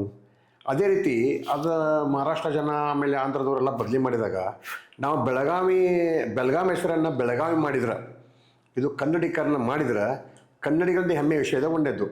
ಆಮೇಲೆ ಒಂದೇ ಊರ ಹೆಸರು ನಮ್ಮ ಮೂರು ಸರಿ 3 ಭಾಷೆಯಲ್ಲಿ 3 ರೀತಿ ಕರಿತೀವಿ, ಇದು ತಪ್ಪು. ನಾ ಹೇಳೋದು ಸರ್ ನಿಮ್ಗೇನಂದರೆ, ಈಗ ನನ್ನ ಹೆಸರು ಹಾಲಪ್ಪ ಅಂತ ಇದೆ. ಹಾಲಪ್ಪ ಅಂತಿದ್ರೆ ಇಂಗ್ಲೀಷ್ನಲ್ಲೇ ಹಾಲಪ್ಪ ಅಂತ ಕರಿಬೇಕು, HALLAPP. ಆಮೇಲೆ ಹಿಂದಿಯಲ್ಲಿ ಸಹ ಹಾಲಪ್ಪ ಅಂತ ಕರಿಬೇಕಾಗ್ತದೆ. ಆಮೇಲೆ ಈ ಹಾಲಪ್ಪ ಹೆಸರನ್ನು ಇಂಗ್ಲೀಷ್ನಲ್ಲಿ ಮಿಲ್ಕ್ ಆಫ್ ಫಾದರ್ ಅಂತ ಕಲಿಯೋಕ್ಕೆ ಸಾಧ್ಯ ಇದೆ? ಇಲ್ಲ. ಹಾಲಪ್ಪ ಮಿಲ್ಕ್ ಆಫ್ ಫಾದರ್ ಅಂತ ಕಲಿಯೋಕ್ಕೆ ಸಾಧ್ಯ ಇಲ್ಲ. ಆಮೇಲೆ ಹಿಂದಿಯಲ್ಲಿ ದೂದ್ ಕಾ ಬಾಪ್ ಅಂತ ಕರೆಯೋಕ್ಕೆ ಸಾಧ್ಯ ಇದೆಯಾ? ಸಾಧ್ಯ ಇಲ್ಲ. ಹಾಲಪ್ಪ ಕರಿಬೇಕಾಗಿದ್ರೆ 3 ಭಾಷೆಯಲ್ಲಿ ನಾವು ಹಾಲಪ್ಪ ಅಂತ ಕರಿಬೇಕಾಗ್ತದೆ. ಅಂದರೆ ನಿಜವಾಗಲೂ ಮೂಲ ಹೆಸರು ಉಳಿತದೆ. ಆ ಉದ್ದೇಶ ಇಟ್ಕೊಂಡು ನಾನು ಬೆಳಗಾವಿ ಆಗಲೇಬೇಕಂತ ಹೇಳಿ 2003ರಲ್ಲಿ ಸರ್, ಇದು 1973ನೇ ಸಾಹಿತ್ಯ ಸಮ್ಮೇಳನ ಸರ್ ಅದು. ಪಾಟೀಲ ಪುಟ್ಟಪ್ಪನವರು ಅಧ್ಯಕ್ಷರಾಗಿದ್ದರು. ಜಿಲ್ಲಾ ಕಡೆ ನಡೆದಾಗ ಆ ಸಮ್ಮೇಳನದಲ್ಲಿ ಎಲ್ಲ ನಾನು ಒಂದು ಪಟ್ಟಿ ಮಾಡಿಕೊಂಡೆ. ಕೋಲ್ಕತ್ತಾ ಮಾಡಿದ್ರ, ಬಾಂಬೆ ಮುಂಬೈ ಆಗಿದ್ದದ, ಈ ರೀತಿ ಬೆಳಗಾವಿ ಯಾಕೆ ಮಾಡಬಾರ್ದಂತೆ ಪಾಟೀಲ್ ಪುಟ್ಟಪ್ಪನವ್ರಿಗೆ ಹೋಗಿ ಮನಿ ಕೊಟ್ಟೆ ಸರ್ ನಾನು. ಹೋಗಿ ಸಾಷ್ಟಾಂಗ ನಮಸ್ಕಾರ ಹಾಕಿ ಅವ್ರು ಮನಿ ಕೊಟ್ಟೆ ಸರ್. ಅವ್ರು ಇನ್ನೂ ಜಾಗೃತಿ ಇರಲಿಲ್ಲ. ಇರಿದಾಗ ಅವರು ಓದಿದ್ರು, ಆಯ್ತು ಬಿಡಪ್ಪ ಅಂದರು. ನಾ ಕೇಳಿಲ್ಲ ಸರ್ ಅವ್ರಿಗೆ. ಆ ಎಲ್ಲ ಕರಪತ್ರ ಇದ್ರು ಎಲ್ಲ ತೂರು ಬಿಟ್ಟೆ ಸರ್, ಎಲ್ಲ ಕಡೆ ಕೊಟ್ಟೆ, ತೂರು ಬಿಟ್ಟೆ. ಅವಾಗೆಲ್ಲ ನೋಡಿದಾಗ ಅವಾಗ ಆಶ್ಚರ್ಯ ಆಯ್ತು ಎಲ್ಲರಿಗೂ. ಹೌದು ಸರ್, ಬೆಳಗಾವಿ ಆಗಲೇಬೇಕಂತೆಲ್ಲ ಹೋರಾಟ ಸ್ಟಾರ್ಟ್ ಮಾಡಿದ್ರು. ಆಮೇಲೆ ಮುಂದಿನ ಭಾಷಣದಲ್ಲಿ ಮರುದಿವಸ ಅಲ್ಲಿ ಪ್ರಕಾಶ್ ಹುಕ್ಕೇರಿ ಅವರು ಭಾಷಣ ಮಾಡ್ಲಿಕ್ಕೆ ಬಂದಿದ್ರು ಸರ್. ಅವ್ರೇನಂದ್ರು, ಇದು ಬೆಳಗಾವಿ ಎಲ್ಲ ಅಭಿವೃದ್ಧಿ ಆಗಬೇಕು ಅಂದ್ರು. ಸರ್ ಬೆಳಗಾವಿ ಆಗ್ಬೇಕು ಸರ್, ಬೆಳಗಾವಿ ಅಂತೇಳಿ ಅಲ್ಲಿ ಜನ ಕೂಗ್ತಾ ಇದ್ರು. ಅಂತ ಏನೈತ್ರಿ, ಒಂದೇ ದಿವಸದಲ್ಲಿ ಅವತ್ತು ಒಬ್ಬ ಮಂತ್ರಿಗಳು ಬೆಳಗಾವಿ ಅಂದಾಗ ಬೆಳಗಾವಿ ಅಂತೇಳಿ ಜಾಗೃತಿ ಬಂತು ಸರ್. ಅವಾಗ ನಿರಂತರವಾಗಿ 2003ರಿಂದ ಹೋರಾಟ ಮಾಡ್ಕೊತ ಬಂದ್ವಿ. ರಾಜ್ಯ ಸರ್ಕಾರ 2014ರಲ್ಲಿ ಗೆಜೆಟ್ ಹೊರಡಿಸಿ ಅದನ್ನ ಬೆಳಗಾವಿ ಅಂತ ನಾಮಕರಣ ಮಾಡಿದ್ ಸರ್. ಆ 2003ರಿಂದ ಹಲವಾರು ರೀತಿಯ ಹೋರಾಟ ಮಾಡಿದ್ವಿ ಸರ್. ನಾವು ಕೇಂದ್ರ ಬಸ್ ನಿಲ್ದಾಣಕ್ಕೆ ಬೆಳಗಾವಿ ಅಂತ ಬರೆದಿದ್ರು. ಅಲ್ಲಿ ಹೋಗಿ ಮಸಿ ಹಚ್ಚಿದ್ವಲ್ಲ ಸರ್. ಮಸಿ ಹಚ್ಚಿದಾಗ ಎಲ್ಲ KSRTC ಅವರೆಲ್ಲ ತಮ್ಮ ಬಸ್ ಮೇಲೆ ಬೆಳಗಾವಿ ಅಂತೇ ಬರೆದ್ಬಿಟ್ರು ಸರ್. 14ರಲ್ಲಿ ಅಧಿಸೂಚನೆ ಬರೋ ಪೂರ್ವದಲ್ಲಿ ನಮಗೆ ಬಸ್ KSRTC ಬರೆದು ಅವ್ರು ಹಾಕಿದ್ರು ಸರ್. ಆಮೇಲೆ ಬರ್ತಾ ರೈಲ್ವೆ ನಿಲ್ದಾಣದಲ್ಲಿ ಬೆಳಗಾವಿ ಅಂತ ಬರ್ತಿದ್ರು ಸರ್. ಹೌದು. ಬರೆದಾಗ ಅಲ್ಲಿ ಸುರೇಶ್ ಅಂಗಡಿಯವರು ವಿಸಿಟ್ ಕೊಟ್ಟಿದ್ರು, ಎಲ್ಲ ಅಧಿಕಾರಿಗಳು ಬಂದಿದ್ರು ಸರ್. ಅವಾಗ ಬಂದಾಗ ನನಗೆ ಏನೋ ಒಂದು ರಕ್ತ ಕುದಿದೆ ಸರ್, ಏನೋ ಮಾಡಬೇಕು ಅಂತೇಳಿ. ಆ್ಯಕ್ಚುಲಿ ಗೆಜೆಟ್ ಹೊರಡಿಸಿದ ನಂತರ ಸಹಿತ ರೈಲ್ವೆ ನಿಲ್ದಾಣದಲ್ಲಿ ಬೆಳಗಾವಿ ಅಂತ ಹಾಕಿದ್ರು. ನಾನು ಈ ರಾಜ್ಯ ಸರ್ಕಾರ ಆದೇಶ ಮಾಡಿದೆ, ಯಾಕೆ ಬಿಟ್ಟಾರಂತೇಳಿ ಹೋಗಿ ಅದಕ್ಕೆಲ್ಲ ಕಪ್ಪು ಮಸೀದಿ ಹಾಕಿದ್ವಿ ಸರ್. ಹಾಕಿದ ತಕ್ಷಣ ಅವಾಗೆಲ್ಲ ಹುಬ್ಬಳ್ಳಿಯಿಂದ ಎಲ್ಲ ರೈಲ್ವೆ ಪೊಲೀಸರು ಬಂದಿರು ಸರ್. ಬಂದಾಗ ಹೋಗಿ ನಮ್ಗೆ ಹಿಡಿದು ಅರೆಸ್ಟ್ ಮಾಡಿರಿ ಸರ್. ಅರೆಸ್ಟ್ ಮಾಡಿ ಒಳಗೆ ಕರ್ಕೊಂಡು ಹೋಗಿ ಸ್ಟೇಷನ್ ಪೊಲೀಸರು. ಆಮೇಲೆ ಬೇರೆ ಎಲ್ಲ ಭಾಳ ಆ್ಯಕ್ಟ್ ಹಾಕಿರಿ ಸರ್ ಎಲ್ಲವರು. ಏನೋ ನಾವು ಅಡಿಗಡೆ ಒಳಗೆ ಬಂದಿದ್ದರು, ಹಂಗೆ ಪ್ರವೇಶ ಮಾಡ್ರು, ಹಿಂಗೆ ಮಾಡ್ರು, ಆಸ್ತಿ ಹಾನಿ ಮಾಡಿದಾರೆ ಅಂತೇಳಿ. ನಾವು ಎದಕ್ಕೂ ಹೆದರಲಿಲ್ಲ ಸರ್. ಹೋದ್ವಿ, ಏನು ಮಾಡ್ರಿ ಅಂತ ಹೇಳಿದ್ವಿ ನಾವು. ಆಮೇಲೆ ನಮ್ಗೆ ಪೊಲೀಸ್ ಹೆಲ್ಪ್ ಮಾಡ್ರಲ್ಲಿ, ನೀವು 10 ಜನ ಅಂದ್ರೆ ನೀವು ಕಮ್ಮಿಗೆ 1 ಲಕ್ಷ ರೂಪಾಯಿ ದಂಡ ತುಂಬಬೇಕಾಗ್ತದೆ, ಹಂಗೆ ಮಾಡಕ್ಕೆ ಹೋಗ್ಬಿಡ್ರಿ, ಇಬ್ಬರ ಮೇಲೆ ಕೇಸ್ ಹಾಕ್ತೇವೆ ಅಂದರು. ಸರ್ ಏನು ಮಾಡ್ತೀರಿ ಮಾಡ್ರಿ, ನಾಡಿನ ಕೆಲಸ ಅದೇ ಮಾಡತ್ತೀವಿ, ಏನು ಮಾಡ್ತೀರಿ ಮಾಡ್ರಿ ಅಂತ ಹೇಳಿದ್ವಿ. ಅವ್ರು ಏನು ಮಾಡಿ ಇಬ್ಬರ ಮೇಲೆ ಕೇಸ್ ಹಾಕಿರಿ ಸರ್. ಕರ್ಕೊಂಡು ಹೋದ್ರು. ಒಬ್ಬರು 4 ಸಾವಿರ ರೂಪಾಯಿ ದಂಡ ತುಂಬಿದೆವು ನಾವು. ಯಾಕಂದ್ರೆ ಕೇಸ್ ನಡೆಸ್ಬೋದಾಗಿತ್ತು ನಾವು. ರೈಲ್ವೆ ಕೇಸ್ ಹೆಂಗದಾರಲ್ಲ, ಏನಾದರೂ ಅದಕ್ಕೆ ಅವ್ರಂದ್ರು, ನೋಡ್ರಿ ನೀವು ನಿರಪರಾಧಿ ಆಗ್ಬೋದು, ನಿರಪರಾಧಿ ಅಲ್ಲದೆ 2 ಶಿಕ್ಷಣ ಆಗ್ಬೋದು, ಬರೀ ಶಿಕ್ಷಣ ಆಗ್ಬೋದು ಎಲ್ಲ ಹೇಳಿದ್ರು ಅವರು. ಆಪ್ಷನ್ ಕೊಟ್ಟರು ಅವ್ರು, ಈ ರೀತಿ ಇದೆ ಅಂತೇಳಿ. ದುಡ್ಡು ಹೋದ್ರೆ ಹೋಗಲಿ, ಇಂದ ಗಳಿಸ್ಬೋದು, ಕರೆ ಇದು ಕೋರ್ಟ್ ಕಚೇರಿ ಬೆಂಡ್ ಹತ್ತಿದ್ರೆ ಕನ್ನಡ ಕೆಲಸ ಹಿಂದೆ ಉಳಿತದೆ ಅಂತೇಳಿ ಅದಕ್ಕೆ ದಂಡ ತುಂಬ ಮತ್ತೇನು ಮಾಡಿದ್ರು, ನಿರಂತರ ಹೋರಾಟ ಮಾಡ್ಕೊತ ಬಂದೀವಿ. ನಾವು ಹೋರಾಟ ಮಾಡಿದಾಗ ಸರ್, ನಮ್ದೇನು ಸೌತ್ ಜೋನ್ ಅಂತ ಹೇಳೋಣ, ಕೇರಳ, ಆಂಧ್ರ ಎಲ್ಲ ಭಾರತದ ತುಂಬೆಲ್ಲ ಎಲ್ಲ ರೈಲ್ವೆ ಟಿಕೆಟ್ಗಳ ಮೇಲೆ ಬೆಳಗಾವಿ ಅಂತ ಪ್ರಾರಂಭ ಸರ್. ಅಲ್ಲಿವರೆಗೆ ಬೆಳಗಾವಿ ಬಂದಿತ್ತದು, ಬೆಳಗಾವಿ ಅಂತ ಪ್ರಾರಂಭ ಆಯಿತು. ಆ ಹೋರಾಟ ಎಲ್ಲ ಜಾಗೃತಿ ಆಯಿತು. ಅವಾಗ ನನ್ನ ಹೆಮ್ಮೆ ಅನಿಸ್ತದೆ ಸರ್ ಎಲ್ಲ ಮಾಡಿದ್ದಕ್ಕೆಲ್ಲ. ಅದಕ್ಕೆ ಯಾಕಂದ್ರೆ ನನ್ನ ಕಾರ್ಯಕರ್ತರು ನನ್ನ ಸಾಕಷ್ಟು ದುಡಿದಿದ್ದಾರೆ. ಇದು ಸರ್ವೋದಯ ಸಂಘ ಸರ್. ಇದೆ ನಾವು ಒಬ್ಬನಿಂದ ನಡೀತಕ್ಕಂಥ ಸಂಘಟನೆ ಇಲ್ಲ ಸರ್. ಅವರು ತ್ಯಾಗ ದೊಡ್ಡದಿದೆ. ಅವರು ಕೆಲಸ ಕಾರ್ಯ ಬಿಟ್ಟು ಬರ್ತಾರ, ನೇಕಾರಗಳ ಮಗ ಬಂದ್ ಮಾಡಿ ಬರ್ತಾರ. ಇಂಥವ್ರು ಇದ್ದಾಗ ಎಲ್ಲ ಬಡವ ನೇಕಾರ ಸರಲ್ಲ. ನಾ ಕರೆದಾಗ ಎಂದೂ ಇಲ್ಲ ಅನ್ನೋದಿಲ್ಲ. ಬರ್ತಾವ್ರು, ಜೊತೆಗೆ ಪ್ರೀತಿಯಿಂದ ಇರ್ತೀವಿ, ಕರ್ಕೊಂಡು ಹೋಗ್ತೀನಿ, ಹೋರಾಟ ಮಾಡ್ತೀನಿ. ಚಾ ಪಾನಿ ಸ್ವಲ್ಪ ನಾಷ್ಟ ಮಾಡಿ, ಊಟ ಮಾಡಿ, ಈ ಒಂದು ಹಬ್ಬಾಗಿ ನಾವು ಹೋರಾಟ ಮಾಡ್ತೀವಿ. ಹಬ್ಬ ಮನೆ ಬಂದು ಸಂತೋಷ ಹಂಚ್ಕೋತೀವಿ. ಯಾಕಂದ್ರೆ ಒಬ್ಬನಿಂದ ನಡೀತಕ್ಕಂಥ ಅಲ್ಲ ಸರ್. ಇಲ್ಲಿ ಬಂದು ಕೂತ್ಬೇಕಾಗಿ ಇದ್ರ ಸಹಿತ ಆ ಕಾರ್ಯಕರ್ತರ ಒಂದು ಶ್ರಮ ದೊಡ್ಡದಿದೆ ಸರ್. ಅವ್ರು ನೆನೆಸ್ಕೋತೀನಿ ನಾನು. ಮತ್ತು ಇನ್ನೊಂದಂದ್ರೆ ಸರ್, ಈಗ ನೀವು ಹೇಳ್ತಾ ಇದು ಕನ್ನಡ ಧ್ವಜಗಳ ಸ್ತಂಭ ಸ್ಥಾಪಿಸೋದಾತು, ಮತ್ತು ಕನ್ನಡ ತೋರಣಗಳನ್ನು ನೀವು ಸಿದ್ಧಪಡಿಸ್ತೀರಿ, ಮತ್ತು ಜಿಲ್ಲಾ ಕಚೇರಿ ಮುಂದಾಗಲಿ ಸುವರ್ಣಸೌಧದ ಮುಂದಾಗಲಿ, ಇವನ್ ವಿಶೇಷವಾಗಿ ಬೆಳಗಾವಿ ಮಹಾನಗರ ಸಭೆ ಇದು ಭಾಳ ಮಹತ್ವದ್ದೈತಿ. ಇಲ್ಲಿ ನೀವು ಕನ್ನಡ ಧ್ವಜ ಹಾರಿಸಿದ್ದೀರಿ. ಮತ್ತು ಕೋರ್ಟ್ ಕಚೇರಿ ಏನಪ್ಪ ಅಂದ್ರೆ ಕೋರ್ಟ್ ರಸ್ತೆಗೆ ಸಂಗೊಳ್ಳಿ ರಾಯಣ್ಣ ಅಂತ ನಿಮ್ದು ಹೆಸರು ಅದನ್ನು ನಾಮಕರಣ ಮಾಡಿಚ್ಚಿ ನಮ್ಮ ಪ್ರತಿಮೆದು ಅದನ್ನೇನಪ್ಪ ಅಂತಂದ್ರೆ ನವೀಕರಣಗೊಳಿಸಿರಿ. ಕಿತ್ತೂರು ಚೆನ್ನಮ್ಮ ಉತ್ಸವದ ಅದ್ರ ಬಗ್ಗೆ ವಿಶೇಷವಾಗಿ ಅಂತ ಕಾಳಜಿ, ಹೀಗಾಗಿ ಅನೇಕ ಕಾರ್ಯಕ್ರಮಗಳು ನೀವು ಭಾಗವಹಿಸಿ ಕನ್ನಡದ ಬಗ್ಗೆ ಹೋರಾಡಿದ್ರಿ. ಸರ್, ಇವತ್ತರ ಬಗ್ಗೆ ಹೇಳ್ತಾ ನಿಮಗೆ ಯಾವ ಸಾಧನೆಗೆ ನಿಮ್ಮನ್ನು ಕನ್ನಡಿಗ ಅಂತ ಅನಿಸ್ಕೊಳ್ಳಿಕ್ಕೆ ಇಷ್ಟಪಡ್ತೀರಿ ನೀವು? ಸರ್, ಏನಂದರೆ ನಾನು ಕನ್ನಡಿಗ ಅನಿಸ್ಕೋ ಬದಲಾಗಿ ನಾವು ಸಾಮಾನ್ಯ ಕಾರ್ಯಕರ್ತ ಅಂತ ನಾ ಹೆಮ್ಮೆ ಪಡ್ತೀನಿ. ಯಾಕಂದ್ರೆ ನಾ ಕನ್ನಡಿಗ ಅಂತ ಜನನ ಪ್ರೀತಿಯಿಂದ ಕರೀತಾರೆ. ಎಲ್ಲರೂ ಕನ್ನಡಿಗರಿದ್ದಾರೆ, ಆದ್ರೆ ನಾನು ಒಬ್ಬ ಸಾಮಾನ್ಯ ಕಾರ್ಯಕರ್ತ ದುಡಿತಾ ಇದ್ದೀನಿ. ತಾವು ಹೇಳಿದ್ರಿ ಈಗ ಅಲ್ಲಿ ಜಿಲ್ಲಾಧಿಕಾರಿ ಕಚೇರಿ ಮುಂದೆ ಸರ್ ಬಾವುಟ ಹಚ್ಚುವಾಗ ಡಾಕ್ಟರ್ ಶಾಲಿನಿ ರಜನೀಶ್ ಅವರು DC ಇದ್ರು. ಆ ಸಂದರ್ಭದಲ್ಲಿ MESನವರು ಬೋಗೋರಸ್ತಾನ ಇದ್ರಲ್ಲ, ಅಲ್ಲಿ ಹಚ್ಚಿದಾಗ ಒಂದು ಕನ್ನಡ ಬಾವುಟ ಸುಟ್ಟಿದ್ರು. ಆ ಕುರಿತು ಅಲ್ಲಿ ಸಭೆ ಕರೆದಾಗ ಎಲ್ಲ ಕನ್ನಡಿಗರು ಏನಾಗ ಸರ್ ಏನ್ ಮಾಡ್ಬೇಕು, ಕನ್ನಡ ಹೆಂಗೆ ಉಳಿಸ್ಬೇಕು, ಧ್ವಜ ಹೆಂಗೆ ಉಳಿಸ್ಬೇಕಂದ್ರು. ಎಲ್ಲ ಕನ್ನಡಿಗರು ಮೀಟಿಂಗ್ ಹೊರ ಬಂದ್ವಿ. ಆಮೇಲೆ ನಮ್ಮ ಕಾರ್ಯಕರ್ತರು ಏನಾದ್ರು, ಅನ್ನ ನೋಡಿ ಇಲ್ಲಿ 3 ಕಂಬ ಕಾಣತ್ತಾವ DC ಆಫೀಸ್ ಮೇಲೆ, ಆ ಭಾರತ್ ಜೆಂಡಾ ಬಾಜುಕನ್ನ ಕನ್ನಡ ಬಾವುಟ ಹಚ್ಚೋಣ ಅಂತಂದ್ರೆ ನನಗೆ ನಾ ಅಂದೇ ಹುಚ್ಚಪ್ಪಳ ಹಚ್ಚಬಾರ್ದ ಅಂತ ಹೇಳಿದೆ. ಇನ್ನೊಂದು ಏನಾಗಿದೆ ಗೊತ್ತೇನ್ರಿ, ಜಿಲ್ಲಾಧಿಕಾರಿ ಕಚೇರಿ ಒಂದು ಹೋರಾಟ ನಡೀತಿತ್ತಲ್ಲಿ, ಅಲ್ಲಿ ವಕೀಲರದು ನಮ್ಮದು ಧಾರವಾಡ ಒಂದು ಹೈಕೋರ್ಟ್ ಬೆಂಚ್ ಆಗ್ಬೇಕಂತೇಳಿ. ಹೌದೌದು. ಅವ್ರು ಏನು ಮಾಡಿದ್ರು ಸರ್, ಅಲ್ಲಿ ವಕೀಲರು ಒಂದು ಬಾವುಟ ಸ್ಥಾಪನೆ ಮಾಡಿದ್ರು. ಉತ್ತರ ಕರ್ನಾಟಕ ಬೇರೆ ಅಂತೇಳಿ ಒಂದು ಬಾವುಟ ಸ್ಥಾಪನೆ ಮಾಡಿ ಒಂದು ಕಟ್ಟಿ ಧ್ವಜಸ್ತಂಭ ಹಾಕಿದ್ರು. ಆಮೇಲೆ ಅದು ಹೋರಾಟ ಮುಗಿದಾಗ ಧಾರವಾಡದಲ್ಲಿ ಸ್ಯಾಂಕ್ಷನ್ ಆಯಿತು, ಖುಷಿ ಪಟ್ಟರು. ಇಂದ ಧ್ವಜಸ್ತಂಭ ತೆಗೆದು ಅದನ್ನ ಕಟ್ ಮಾಡಿದ್ರು ಸರ್. ಅದನ್ನ ಅದು ಕೆಳಗಿಂದ ಹಂಗೆ ಉಳಿದಿತ್ತದು, ಇಷ್ಟ ಕಟ್ಟಿತ್ತು. ನಾ ಹೇಳಿದೆ ಹಂಗೆಲ್ಲ ಮಾಡೋದು ಬೇಡಪ್ಪ ಅಂತ ಹೇಳಿದೆ. ಅಲ್ಲೇ DC ಕಂಪೌಂಡ್ನಾಗ ಇದ್ರ ಕಟ್ಟಡ ಕೆಲಸ ನಡೀತಿತ್ತು. ಒಂದು ದೊಡ್ಡ ಉದ್ದ ಗಳ ಸರ್, ಗಳ ತೊಗೊಂಡ್ವಿ. ಧ್ವಜ ಇರಲಿಲ್ಲ, ಹಗ್ಗ ಇರಲಿಲ್ಲ. ಅಲ್ಲೇ ಸರ್ ಏನು ಮಾಡಿ ಸಿಮೆಂಟ್ ಒಂದು ದರ ತೊಗೊಂಡು ಆ ಧ್ವಜ ಏನು ಮೇಲೆ ಕಟ್ಟಿದ್ದೀವಿ, ಇದಕ್ಕೆ ಕಟ್ಟಿದ್ದೀವಿ. ಹುಡುಗರು ಹೇಳಿದೆ ಏನು ಮಾಡೋದು ಬೇಡ ಅಂತ ಜಾಗ ತೋರಿಸಿ ಅಂತ ಹೇಳಿದವ್ರು. ನೇರವಾಗಿ ಕರ್ನಾಟಕ ಮಾತಿಗೆ ಜಯವಾಗಲಿ, ರಾಯನ ಜಯವಾಗಲಿ, ಚೆನ್ನಮ್ಮನ ಜಯವಾಗಲಿ ಅನ್ಕೋತ ಘೋಷಣೆ ಕೂಕೋತ ಬಂದು ಅದೇನು ಸಣ್ಣ ಪೈಪ್ ಇದ್ರಲ್ಲ ಅದ್ರೊಳಗೆ ನಾವು ಗಳ ತುರುಕಿದೆವು. ತುರುಕ್ಯಾರ ಘೋಷಣೆ ಕೂಗಿದೀವಿ. ಅವಾಗ ಏನಾಗಿತ್ತು, ಧ್ವಜ ಸುಟ್ಟಿದ್ದೊಂದು ಎಲ್ಲರೂ ಕಿಚ್ಚುತ್ತದು, ನಮಗೆ ಅನ್ಯಾಯ ಆಗಿದೆ ಅಂತ ಹೇಳ್ತಾರೆ. ಆ ಧ್ವಜ ನೆಟ್ಟಾಗ ಎಲ್ಲ ಕನ್ನಡಿಗರು ಹೆಮ್ಮೆ ಪಡಕತ್ರು. ಹೌದಪ್ಪ, ಜಿಲ್ಲಾಧಿಕಾರಿ ಕಚೇರಿ ಮುಂದೆ ನಮ್ಮದು ಹೆಮ್ಮೆ ಒಂದು ಕನ್ನಡ ಬಾವುಟ ಸ್ಥಾಪನೆ ಮಾಡಿದ್ರಿ ಅಂತೇಳಿ. ಅವು ಗಳ ನೆಟ್ಟಿವಿ ಸರ್. ಗಳ ನೆಟ್ಟಾಗ ರಾತ್ರಿ ಆಗಲಿ ಪೊಲೀಸ್ ಕಾಯ್ತಾ ಇದ್ರು. ಪೇಪರ್ದ ಬಂತರ ಸುದ್ದಿ ಐತಲ್ಲ, ಅದು ಧ್ವಜಸ್ತಂಭ ಸ್ಥಾಪನೆ ಮಾಡಿದಾರೆ ಅಂತೇಳಿ ಪೊಲೀಸರು ರಾತ್ರಿ ಕಾಯ್ತಿದ್ರು. ನಾನು ಫೋನ್ ಮಾಡಿ ಹೇಳ್ತಿದ್ರು, ತಾಲೂಕರವ್ರ ಬಂದ್ ಕರಂದು ಏನು ಗಟ್ಟಿ ಮಾಡ್ರಿ ಅಂತಿದ್ರು. ಗಳ ಐತಿ, 3 ಸಮಸ್ಯೆ ಆಗ್ತಿ ಅಂತೇಳಿ. ಆಮೇಲೆ ಅದನ್ನ ಏನು ಮಾಡಿದ್ವಿ ಸರ್, ನಾವೇ ಒಂದು 20 ಅಡಿ ಒಂದು ಪೈಪ್ ತೊಗೊಂಬಂದು ಪೈಪ್ ನಟ್ಟಿವಿ, ಧ್ವಜ ನಟ್ಟಿವಿ. ಆದ ನಂತರ ಮತ್ತೆ ಇನ್ನೊಂದು ನೆಕ್ಸ್ಟ್ ಏನು ಸರ್, ಇನ್ನೊಂದು 5-6 ವರ್ಷ ಹೋದಾಗ ಮತ್ತೆ ಕನ್ನಡ ಮರಾಠಿ ಗಲಾಟೆ ಸ್ಟಾರ್ಟ್ ಆಗಿತ್ತು. ಅವಾಗ ಅವ್ರು ಮರಾಠಿ MES ಅವ್ರು ಏನು ಮಾಡ್ಯಾರ ಸರ್, ಚೆನ್ನಮ್ಮ ಸರ್ಕಲ್ ಕಡೆ ಬಂದು ಜಿಲ್ಲಾಧಿಕಾರಿ ಕಚೇರಿ ಮನವಿ ಕೊಡುವಾಗ ನಮ್ಮ ಕನ್ನಡ ಬಾವುಟವನ್ನು ಕಿತ್ತೆಸೋದು ಅಲ್ಲಿ ಒಂದು ಅವರು MES ಬಾವುಟ ಹಚ್ಚಿದ್ರು ಸರ್.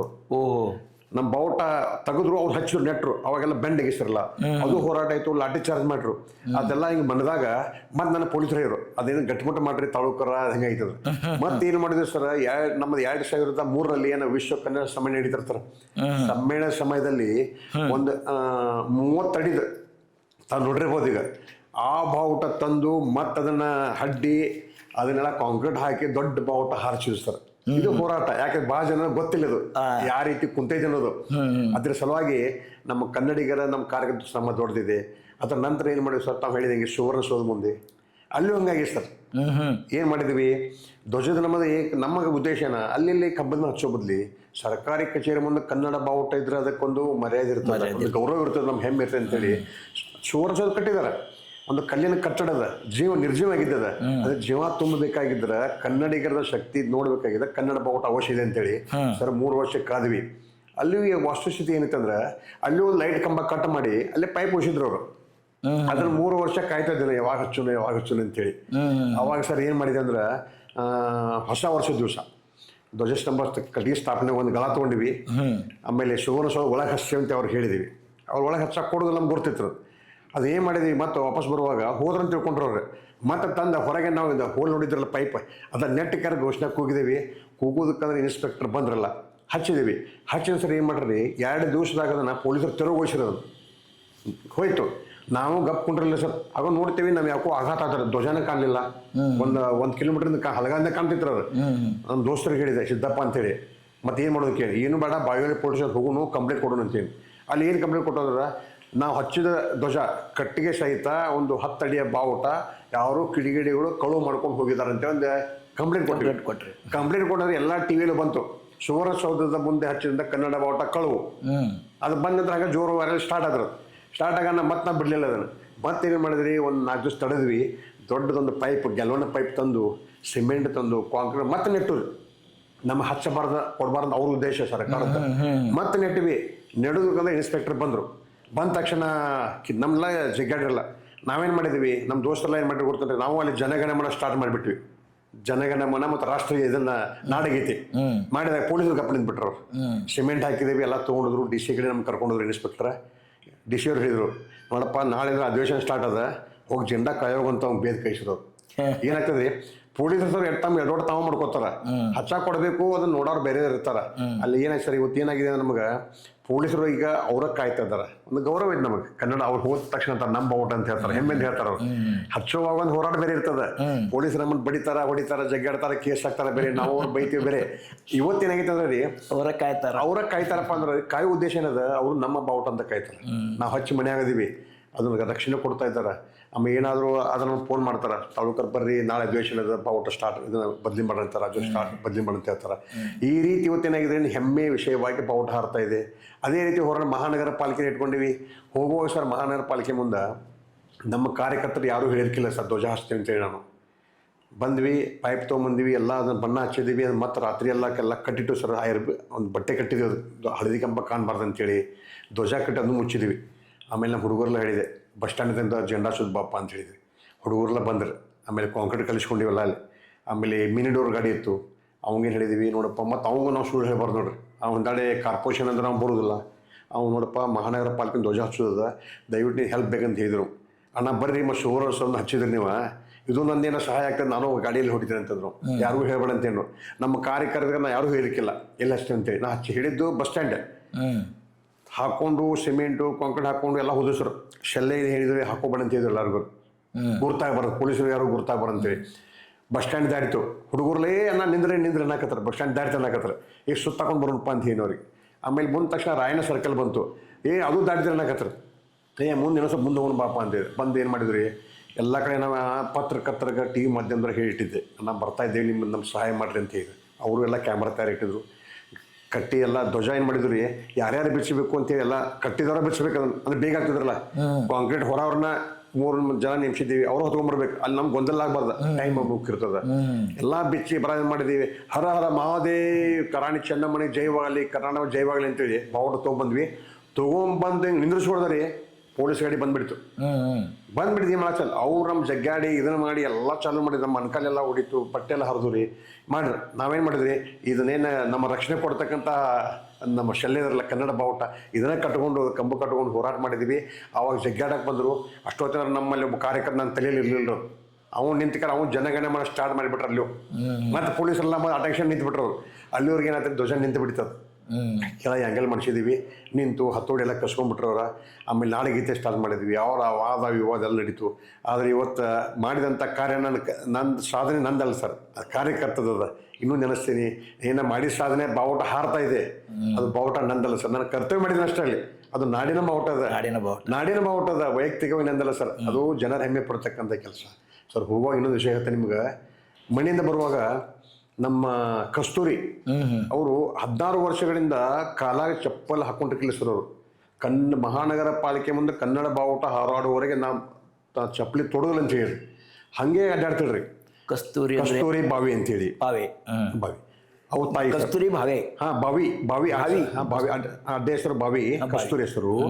ಆಮೇಲೆ ಮನೆಯಿಂದ ಬರೋ ಸರ್ ಅಕ್ಕಿದ ವ್ಯವಸ್ಥೆ ಮಾಡಿಬಿಟ್ಟಿದ್ದೀವಿ ನಾವು. ಅಕ್ಕಿಗೊಂದು ಮಾಲಿ, ಚಪ್ಪಲ್ ಒಂದು ಕರಿ ಚಪ್ಪಲ್ ತೊಗೊಂಬಂದ್ರೆ, ಕರಿ ಬೇಡಪ್ಪ ಚಲೋ ತೊಗೊಂಬ ಅಂತೇನು. ಮತ್ತೊಂದು 200 ರೂಪಾಯಿ ಕೊಟ್ಟ ಅದು ಮದುವೆ ಹಾಕೋತ ಅಂತ ಒಳ್ಳೆ ಚಪ್ಪಲ್ ಹಾಕಿದೆ. ಯಾಕೆ ಚಪ್ಪಲ್ ತೊಡಸ್ಬೇಕಲ್ಲ ನಾವು. ಅಲ್ಲಿ ಮುಂದೆ ಬಾವುಟ ಹಾರ್ತೈತೆ ನಿಂದಿರ್ತ, ನಮ್ಗೆ ಗೊತ್ತೇ ಇಲ್ಲ ಸರ್. ಅದು ನಮ್ಮದೊಂದು ಒಂದು ವಿಶ್ವಾಸ. ಬಾವುಟ ಹಚ್ಚೆತ್ತಿರ್ತೀವಿ, ಆ ಕಸ್ತೂರಿ ಅಕ್ಕಾಗ ನಾವು ಚಪ್ಪಲ್ ತೊಡಸ್ತೀವಿ ಅಂತ ಹೇಳ್ತಾರೆ. ಮನೆಯಿಂದ ಬರುವಾಗ ಹಾಕೊಂಡು ಕ್ಯಾರಿ ಬ್ಯಾಗ್ನ ಹಾಕಿ ಒಂದು ಚಪ್ಪಲ್ ಹಾಕೊಂಡ್ಬಂದಿವಿ, ಚೀಲ ಹಾಕೊಂಡ್ಬಂದಿವಿ, ಮಲೆ ಹಾಕೊಂಡ್ಬಂದಿವಿ. ಕಸ್ತೂರಿ ಬಾ ಅಂತ ಇದ್ದೆ ನಾನು. ನೀಲಿ ಬಂತ ಅಕ್ಕಿ ಬಸ್ ಸ್ಟ್ಯಾಂಡ್ ಅಂತ ಇದ್ದೆ. ಯಾಕೆ ಮುಂದೆ ಬಂದರೆ ನಮ್ಮದು ಸುದ್ದಿ ಹೋಗ್ಬಾರ್ದು ಅಂತೇಳಿ ಬಂದ ತಕ್ಷಣ ಅಕ್ಕಿಗೆ ಸರ್ ಧ್ವಜ ನಿಂತು ಪೊಲೀಸರು ದಂಡಿಸ್ತರಿದ್ರು ಬರೋರು ಏನು ಮಾಡಿದ್ರೆ ಕಸ್ತೂರಕ್ಕನ ಕರೆದ್ವಿ ಆಕಿ ಮಾಲೆ ಹಾಕಿದ್ವಿ ಆಕಿ ಕಾಲು ಬಿದ್ದಿವಿ ಅಕ್ಕ ನೀವು ಇಷ್ಟು 16 ವರ್ಷದ ಶ್ರಮ ಪಟ್ಟಿದ್ವಿ ಇವತ್ತು ನಿಮ್ಮ ಪಾದರಕ್ಷೆ ಹಾಕ್ತಾ ಆಕಿ ತಾಯಿಗೆ ಪಾದರಕ್ಷೆ ಕೊಟ್ಟು ಸರ್ ಹಾಕಿದ್ದೀವಿ. ನನ್ನ ಜೊತೆ ವಾಜಿದ್ ಅಂತಿದ್ದ, ವಾಜಿದ್ ಅವನು ಕರೆದ್ರು, ಅವ್ನು ಬಂದ, ಅವ್ನಿಗೊಂದು ಗಂಟೆ ಹಾಕಿದ್ವಿ ಸರ್ ನೀನು ಕುಂಡ್ರಪ್ಪ ಅಂತ. ಈ ಕಡೆ ಯಾಕಂದ್ರೆ ಜನರ ಶಕ್ತಿ ನಾವು ಭಾಳ 7 ಜನ ಮಾತ್ರ 7-8 ಜನ ಮಾತ್ರ ಸರ್ ಅಲ್ಲಿನ ಸರ್ ಒಂದು ಇತಿಹಾಸ ನಿರ್ಮಾಣ ಆಗಿಬಿಡ್ತಲ್ಲಿ. ಯಾಕಂದ್ರೆ ಧ್ವಜ ಹಚ್ಚಿದ್ದೊಂದು, ಕಸ್ತೂರಿ 16 ವರ್ಷ ಬಿಟ್ಟಿದ್ದ ಪಾದರಕ್ಷೆ ಬಿಟ್ಟಿದ್ದಲ್ಲ ಅದನ್ನು ಹಾಕಿದ್ದೊಂದು. ಹೀಗಾಗಿ ಇನ್ನೊಂದು ವಿಶೇಷ ಏನಂದ್ರೆ ಸರ್ ನಾವು 10 ಜನ ಇರ್ಬೋದು, ಪೊಲೀಸರು ನಮ್ಮ ಜಗ್ಗಳು ಹಾಕ್ಬೋದಾಗಿತ್ತು. ಅಲ್ಲಿ ಸುಮಾರು ಎಲ್ಲರೂ TV ಮಾಧ್ಯಮದವ್ರು ಎಲ್ಲ ಕ್ಯಾಮ್ರಾಗಳು ಸ್ಟಾರ್ಟ್ ಇದ್ರು, ಎಲ್ಲ ಲೈವ್ ಇದ್ದು. ಅವ್ರಿಗೆ ಜಿಲ್ಲಾಡ್ದು ಏನೂ ಮಾಡ್ಲಿಕ್ಕೆ ಆಗಲಿಲ್ಲ, ಗಪ್ಪ ನಿಂತು ಬಿಟ್ರು ಅವರು. ಯಾಕಂದ್ರೆ ರೀ ನೇರ ಪ್ರಸಾರ ನಡೀತಿತ್ತು. ಇದಕ್ಕೆಲ್ಲ ನನ್ನ ಬೆನ್ನೆಲುಬೆ ನಿಂತವ್ರು ಯಾರಂದ್ರೆ ಸರ್ ನಾವೇನೋ ಒಂದು 10 ಜನ ಅಷ್ಟೇ ಇದ್ದೀವಿ, ಬೆನ್ನೆಲುಬೆ ನಿಂತಾರ ಮಾಧ್ಯಮದವರು. ಯೂಟ್ಯೂಬ್ದವ್ರು ಇರ್ಬೋದು, TV ಮಾಧ್ಯಮದಿರ್ಬೋದು, ಪತ್ರಕರ್ತರು, ಇವರೆಲ್ಲನೂ ಸಹಕಾರ ಕೊಟ್ಟಿದ್ದಕ್ಕೆ ಮಾತ್ರ ಇವತ್ತು ಕನ್ನಡ ಬಾವುಟ ಹಾರ್ತಾ ಇದೆ. ಅವರಿಗೆ ನಾನು ನಿಜವಾಗ್ಲೂ ಧನ್ಯವಾದ ಅರ್ಪಿಸ್ತೀನಿ ಸರ್. ಯಾಕಂದ್ರೆ ಅವ್ರದ್ದು ಇದನ್ನು ಬೆಂಬಲಿಂದ ಏನು ಮಾಡೋಕ್ಕೆ ಸಾಧ್ಯ ಇಲ್ಲ. ಅಂದರೆ ನಾವು ಇವತ್ತು ಸಾರ್ವಜನಿಕರಿಗೆ ಅಥವಾ ಇವತ್ತಿನ ಯುವಕರಿಗೂ ಹೇಳ್ಬೋದು, ಒಂದು ಒಳ್ಳೆ ಮ್ಯಾನಿಫೆಸ್ಟೇಷನ್ ಮಾಡಿದ್ರೆ ಅಂದ್ರೆ ಅದು ತನ್ನ ತಾಣ ಹೆಂಗಾದ್ರೂ ಅದು ನನಸಾಕೈತೆ ಅನ್ನೋದನ್ನು ನಾವು ಈ ನಿಮ್ಮ ಮುಖಾಂತರ ನಾವು ಹೇಳ್ಬೋದು. ಮತ್ತು ಇನ್ನೊಂದೇಂದ್ರೆ ಸರ್, ಈಗ ಹೆಂಗಿದೆ ನನಗೊಂದು ಮನಸ್ಸಿನಾಗ ಒಂದು ಸ್ವಲ್ಪ ಅನಿಸೋದು ಏನಂತಂದ್ರೆ, ಕನ್ನಡ ರಾಜ್ಯೋತ್ಸವ ಸಮೀಪ ಬಂತು ಅಂದಾಗ ನಮ್ಮ ಬೆಳಗಾವಿಯಲ್ಲಿ ಆಗಲಿ ಅಥವಾ ಕರ್ನಾಟಕದಲ್ಲಾಗಲಿ ಕನ್ನಡ ಭಾಷೆನೇ ಪ್ರಾಧಾನ್ಯ ಆಗಿರಬೇಕು. ಮತ್ತು ಯಾವುದೇ ಅದು ಬಿಸ್ನೆಸ್ ಯೂನಿಟ್ ಆಗಿರಲಿ ಅಥವಾ ಆಫೀಸ್ ಆಗಿರಲಿ ಎಲ್ಲಾದರೂ ನಾಮಫಲಕಗಳ ಮೇಲೆ ಕನ್ನಡನ ಪ್ರಾಧಾನ್ಯ ಆಗಿರಬೇಕು. ಇದು ನಾವು ಒಪ್ಕೊಳ್ಳೋಂಥ ವಿಷಯ ಇದು. ಅದು ಹಾಗೆ ಆಗಬೇಕು. ಅದು ಆ್ಯಕ್ಚುಲಿ ಸರ್ಕಾರ ಪ್ರಕಾರ ಅಥವಾ ನಮ್ಮ ಕನ್ನಡದ ಅಭಿಮಾನ, ಭಾಷೆಯ ಅಭಿಮಾನ ಪ್ರಕಾರ ಹಾಗೆ ಆಗಬೇಕು. ಕೆಲವೊಂದು ಸಲ ಏನಾಗ್ತದೆ ಸರ್, ಈಗ ನಮ್ಮ ಕರ್ನಾಟಕ ರಕ್ಷಣಾ ವೇದಿಕೆ ಈ ಕರ್ನಾಟಕ ರಾಜ್ಯೋತ್ಸವ ಸಮೀಪ ಬಂದಾಗನೇ ಏನು ಮಾಡ್ತಾರಪ್ಪ ಅಂತಂದ್ರೆ ಅವೆಲ್ಲ ಬೋರ್ಡ್ಗಳನ್ನು ಒಡೆಯೋದು. ಅಂದರೆ ಸರ್ ಹೆಂಗಿದೆ, ಬಿಸ್ನೆಸ್ ಜನ ಯಾವ್ಯಾವ ಭಾಷೆದವ್ರು ಇರ್ತಾರೋ ಇರುವಲ್ರಕ್ಕ ಅವರೆಲ್ಲ ಖರ್ಚು ಮಾಡಿ ಹಾಕಿರ್ತಾರೆ. ಭಾಳ ದೊಡ್ಡ ದೊಡ್ಡ ಖರ್ಚು ಇರ್ತವೆ. ಈಗ ಬೋರ್ಡ್ ಅಂದರೆ ಸಾದಾ ಈಗ ನಾಮಫಲಕ ಅಥವಾ ಸೈನ್ ಬೋರ್ಡ್ಗಳು ಅಷ್ಟು ಕಮ್ಮಿ ಖರ್ಚಿನಾಗಿಲ್ಲ ಈಗ ಸರ್. ಅವನೇನು ಮಾಡ್ತಾರೆ, ಅವರಿಗೆ ನೋಟಿಸ್ ಕೊಡಬೇಕು. ಮತ್ತು ನೋಟಿಸ್ ಕೊಟ್ಟ ನಂತರ ಅವ್ರು ತೆಗೀಲಿಲ್ಲ ಅಂದ್ರೂ ಕೂಡ ನಾವು ಅವರಿಗೆ ಮತ್ತೊಮ್ಮೆ ವಾರ್ನಿಂಗ್ ಮಾಡಬೇಕು, ಅವ್ರಿಗೆ ಸರ್ಕಾರದಿಂದ ಪೆನಲ್ಟಿ ಹಾಕಬೇಕು. ಮತ್ತು ಅದು ಮೀರಿ ತೆಗಿಲಿಲ್ಲ ಅಂದ್ರೆ ನಮ್ಮ ರಕ್ಷಣಾ ವೇದಿಕೆ ಜನ ಏನು ಮಾಡಬೇಕಂದ್ರೆ ತಾವೇ ಹೋಗಿ ಆ ಬೋರ್ಡ್ಗಳನ್ನು ಜಬರ್ದಸ್ತಿ ಬೇಕಾದ್ರೆ ತೆಗೆದು ಒಳಗಿಡಬೇಕು. ನನ್ನ ವಿಚಾರ. ಅವ್ನು ಏನು ಮಾಡ್ತಾರೆ ಸರ್, ಎಕ್ದಮ್ ಅಷ್ಟು ತುಟ್ಟಿವೆಲ್ಲ ಹೊಡಿತಾರ, ಒಡೆದು ಹೆಂಗೆ ಬೇಕಂಗೆ ಹೋಗೋದು ಬಿಡ್ತಾರ, ಹರಿದು ಹೋಗೋದು ಬಿಡ್ತಾರ. ಮತ್ತು ಇತ್ತಿತ್ತಲಾಗ ಈಗ ನಿಮ್ಗೆ ಹಿಂಗೂ ಇದು ಒಂದು ಈಗ ನಿನ್ನೆ ಒಂದು ನೋಡಿದೆ ಸರ್. ಈಗ ಹೆಂಗಂದ್ರೆ ಗೋವಾದಂತಕ್ಕೆ ಬೊಗಾರದಂತಕ್ಕೆ ಈ ಏನಾಯ್ತಂದ್ರೆ ನಮ್ಮ ಈಗ ಚಳಿಗಾಲ ಅಧಿವೇಶನಕ್ಕೆ ಯಾರು ಸ್ವಾಗತ ಕೋರ್ಬೋದು. ಯಾಕಂದ್ರೆ ನಾವು ಬೆಳಗಾವ್ದಾಗಿದ್ದವರು ಎಲ್ಲರೂ ಸ್ವಾಗತ ಕೋರ್ಲಿಕ್ಕೆ ಹಕ್ಕೈತಿ. ಈಗ ಅವ್ರು ಏನು ಮಾಡಿದ್ರು, ನಿನ್ನೆ ಮ್ಯಾಗ ಕನ್ನಡ ಒಳಗೆ ಸ್ಪಷ್ಟವಾಗಿ ಕನ್ನಡ ದೊಡ್ಡ ಅಕ್ಷರ ಬರ್ದಾರ ಅವರು. ಈ ಚಳಿಗಾಲ ಅಧಿವೇಶನಕ್ಕೆ ಎಲ್ಲರಿಗೂ ಸ್ವಾಗತ ಅಂತ ಬರೋದು ದೊಡ್ಡ ಅಕ್ಷರದಾಗ ಬರೋದು, ಕೆಳಗೂ ಮರಾಠಿ ಅಕ್ಷರ ಒಳಗೆ ಸ್ವಾಗತ ಅಂತ ಬರ್ದಾರ. ಎರಡೂ ಇದಾವ.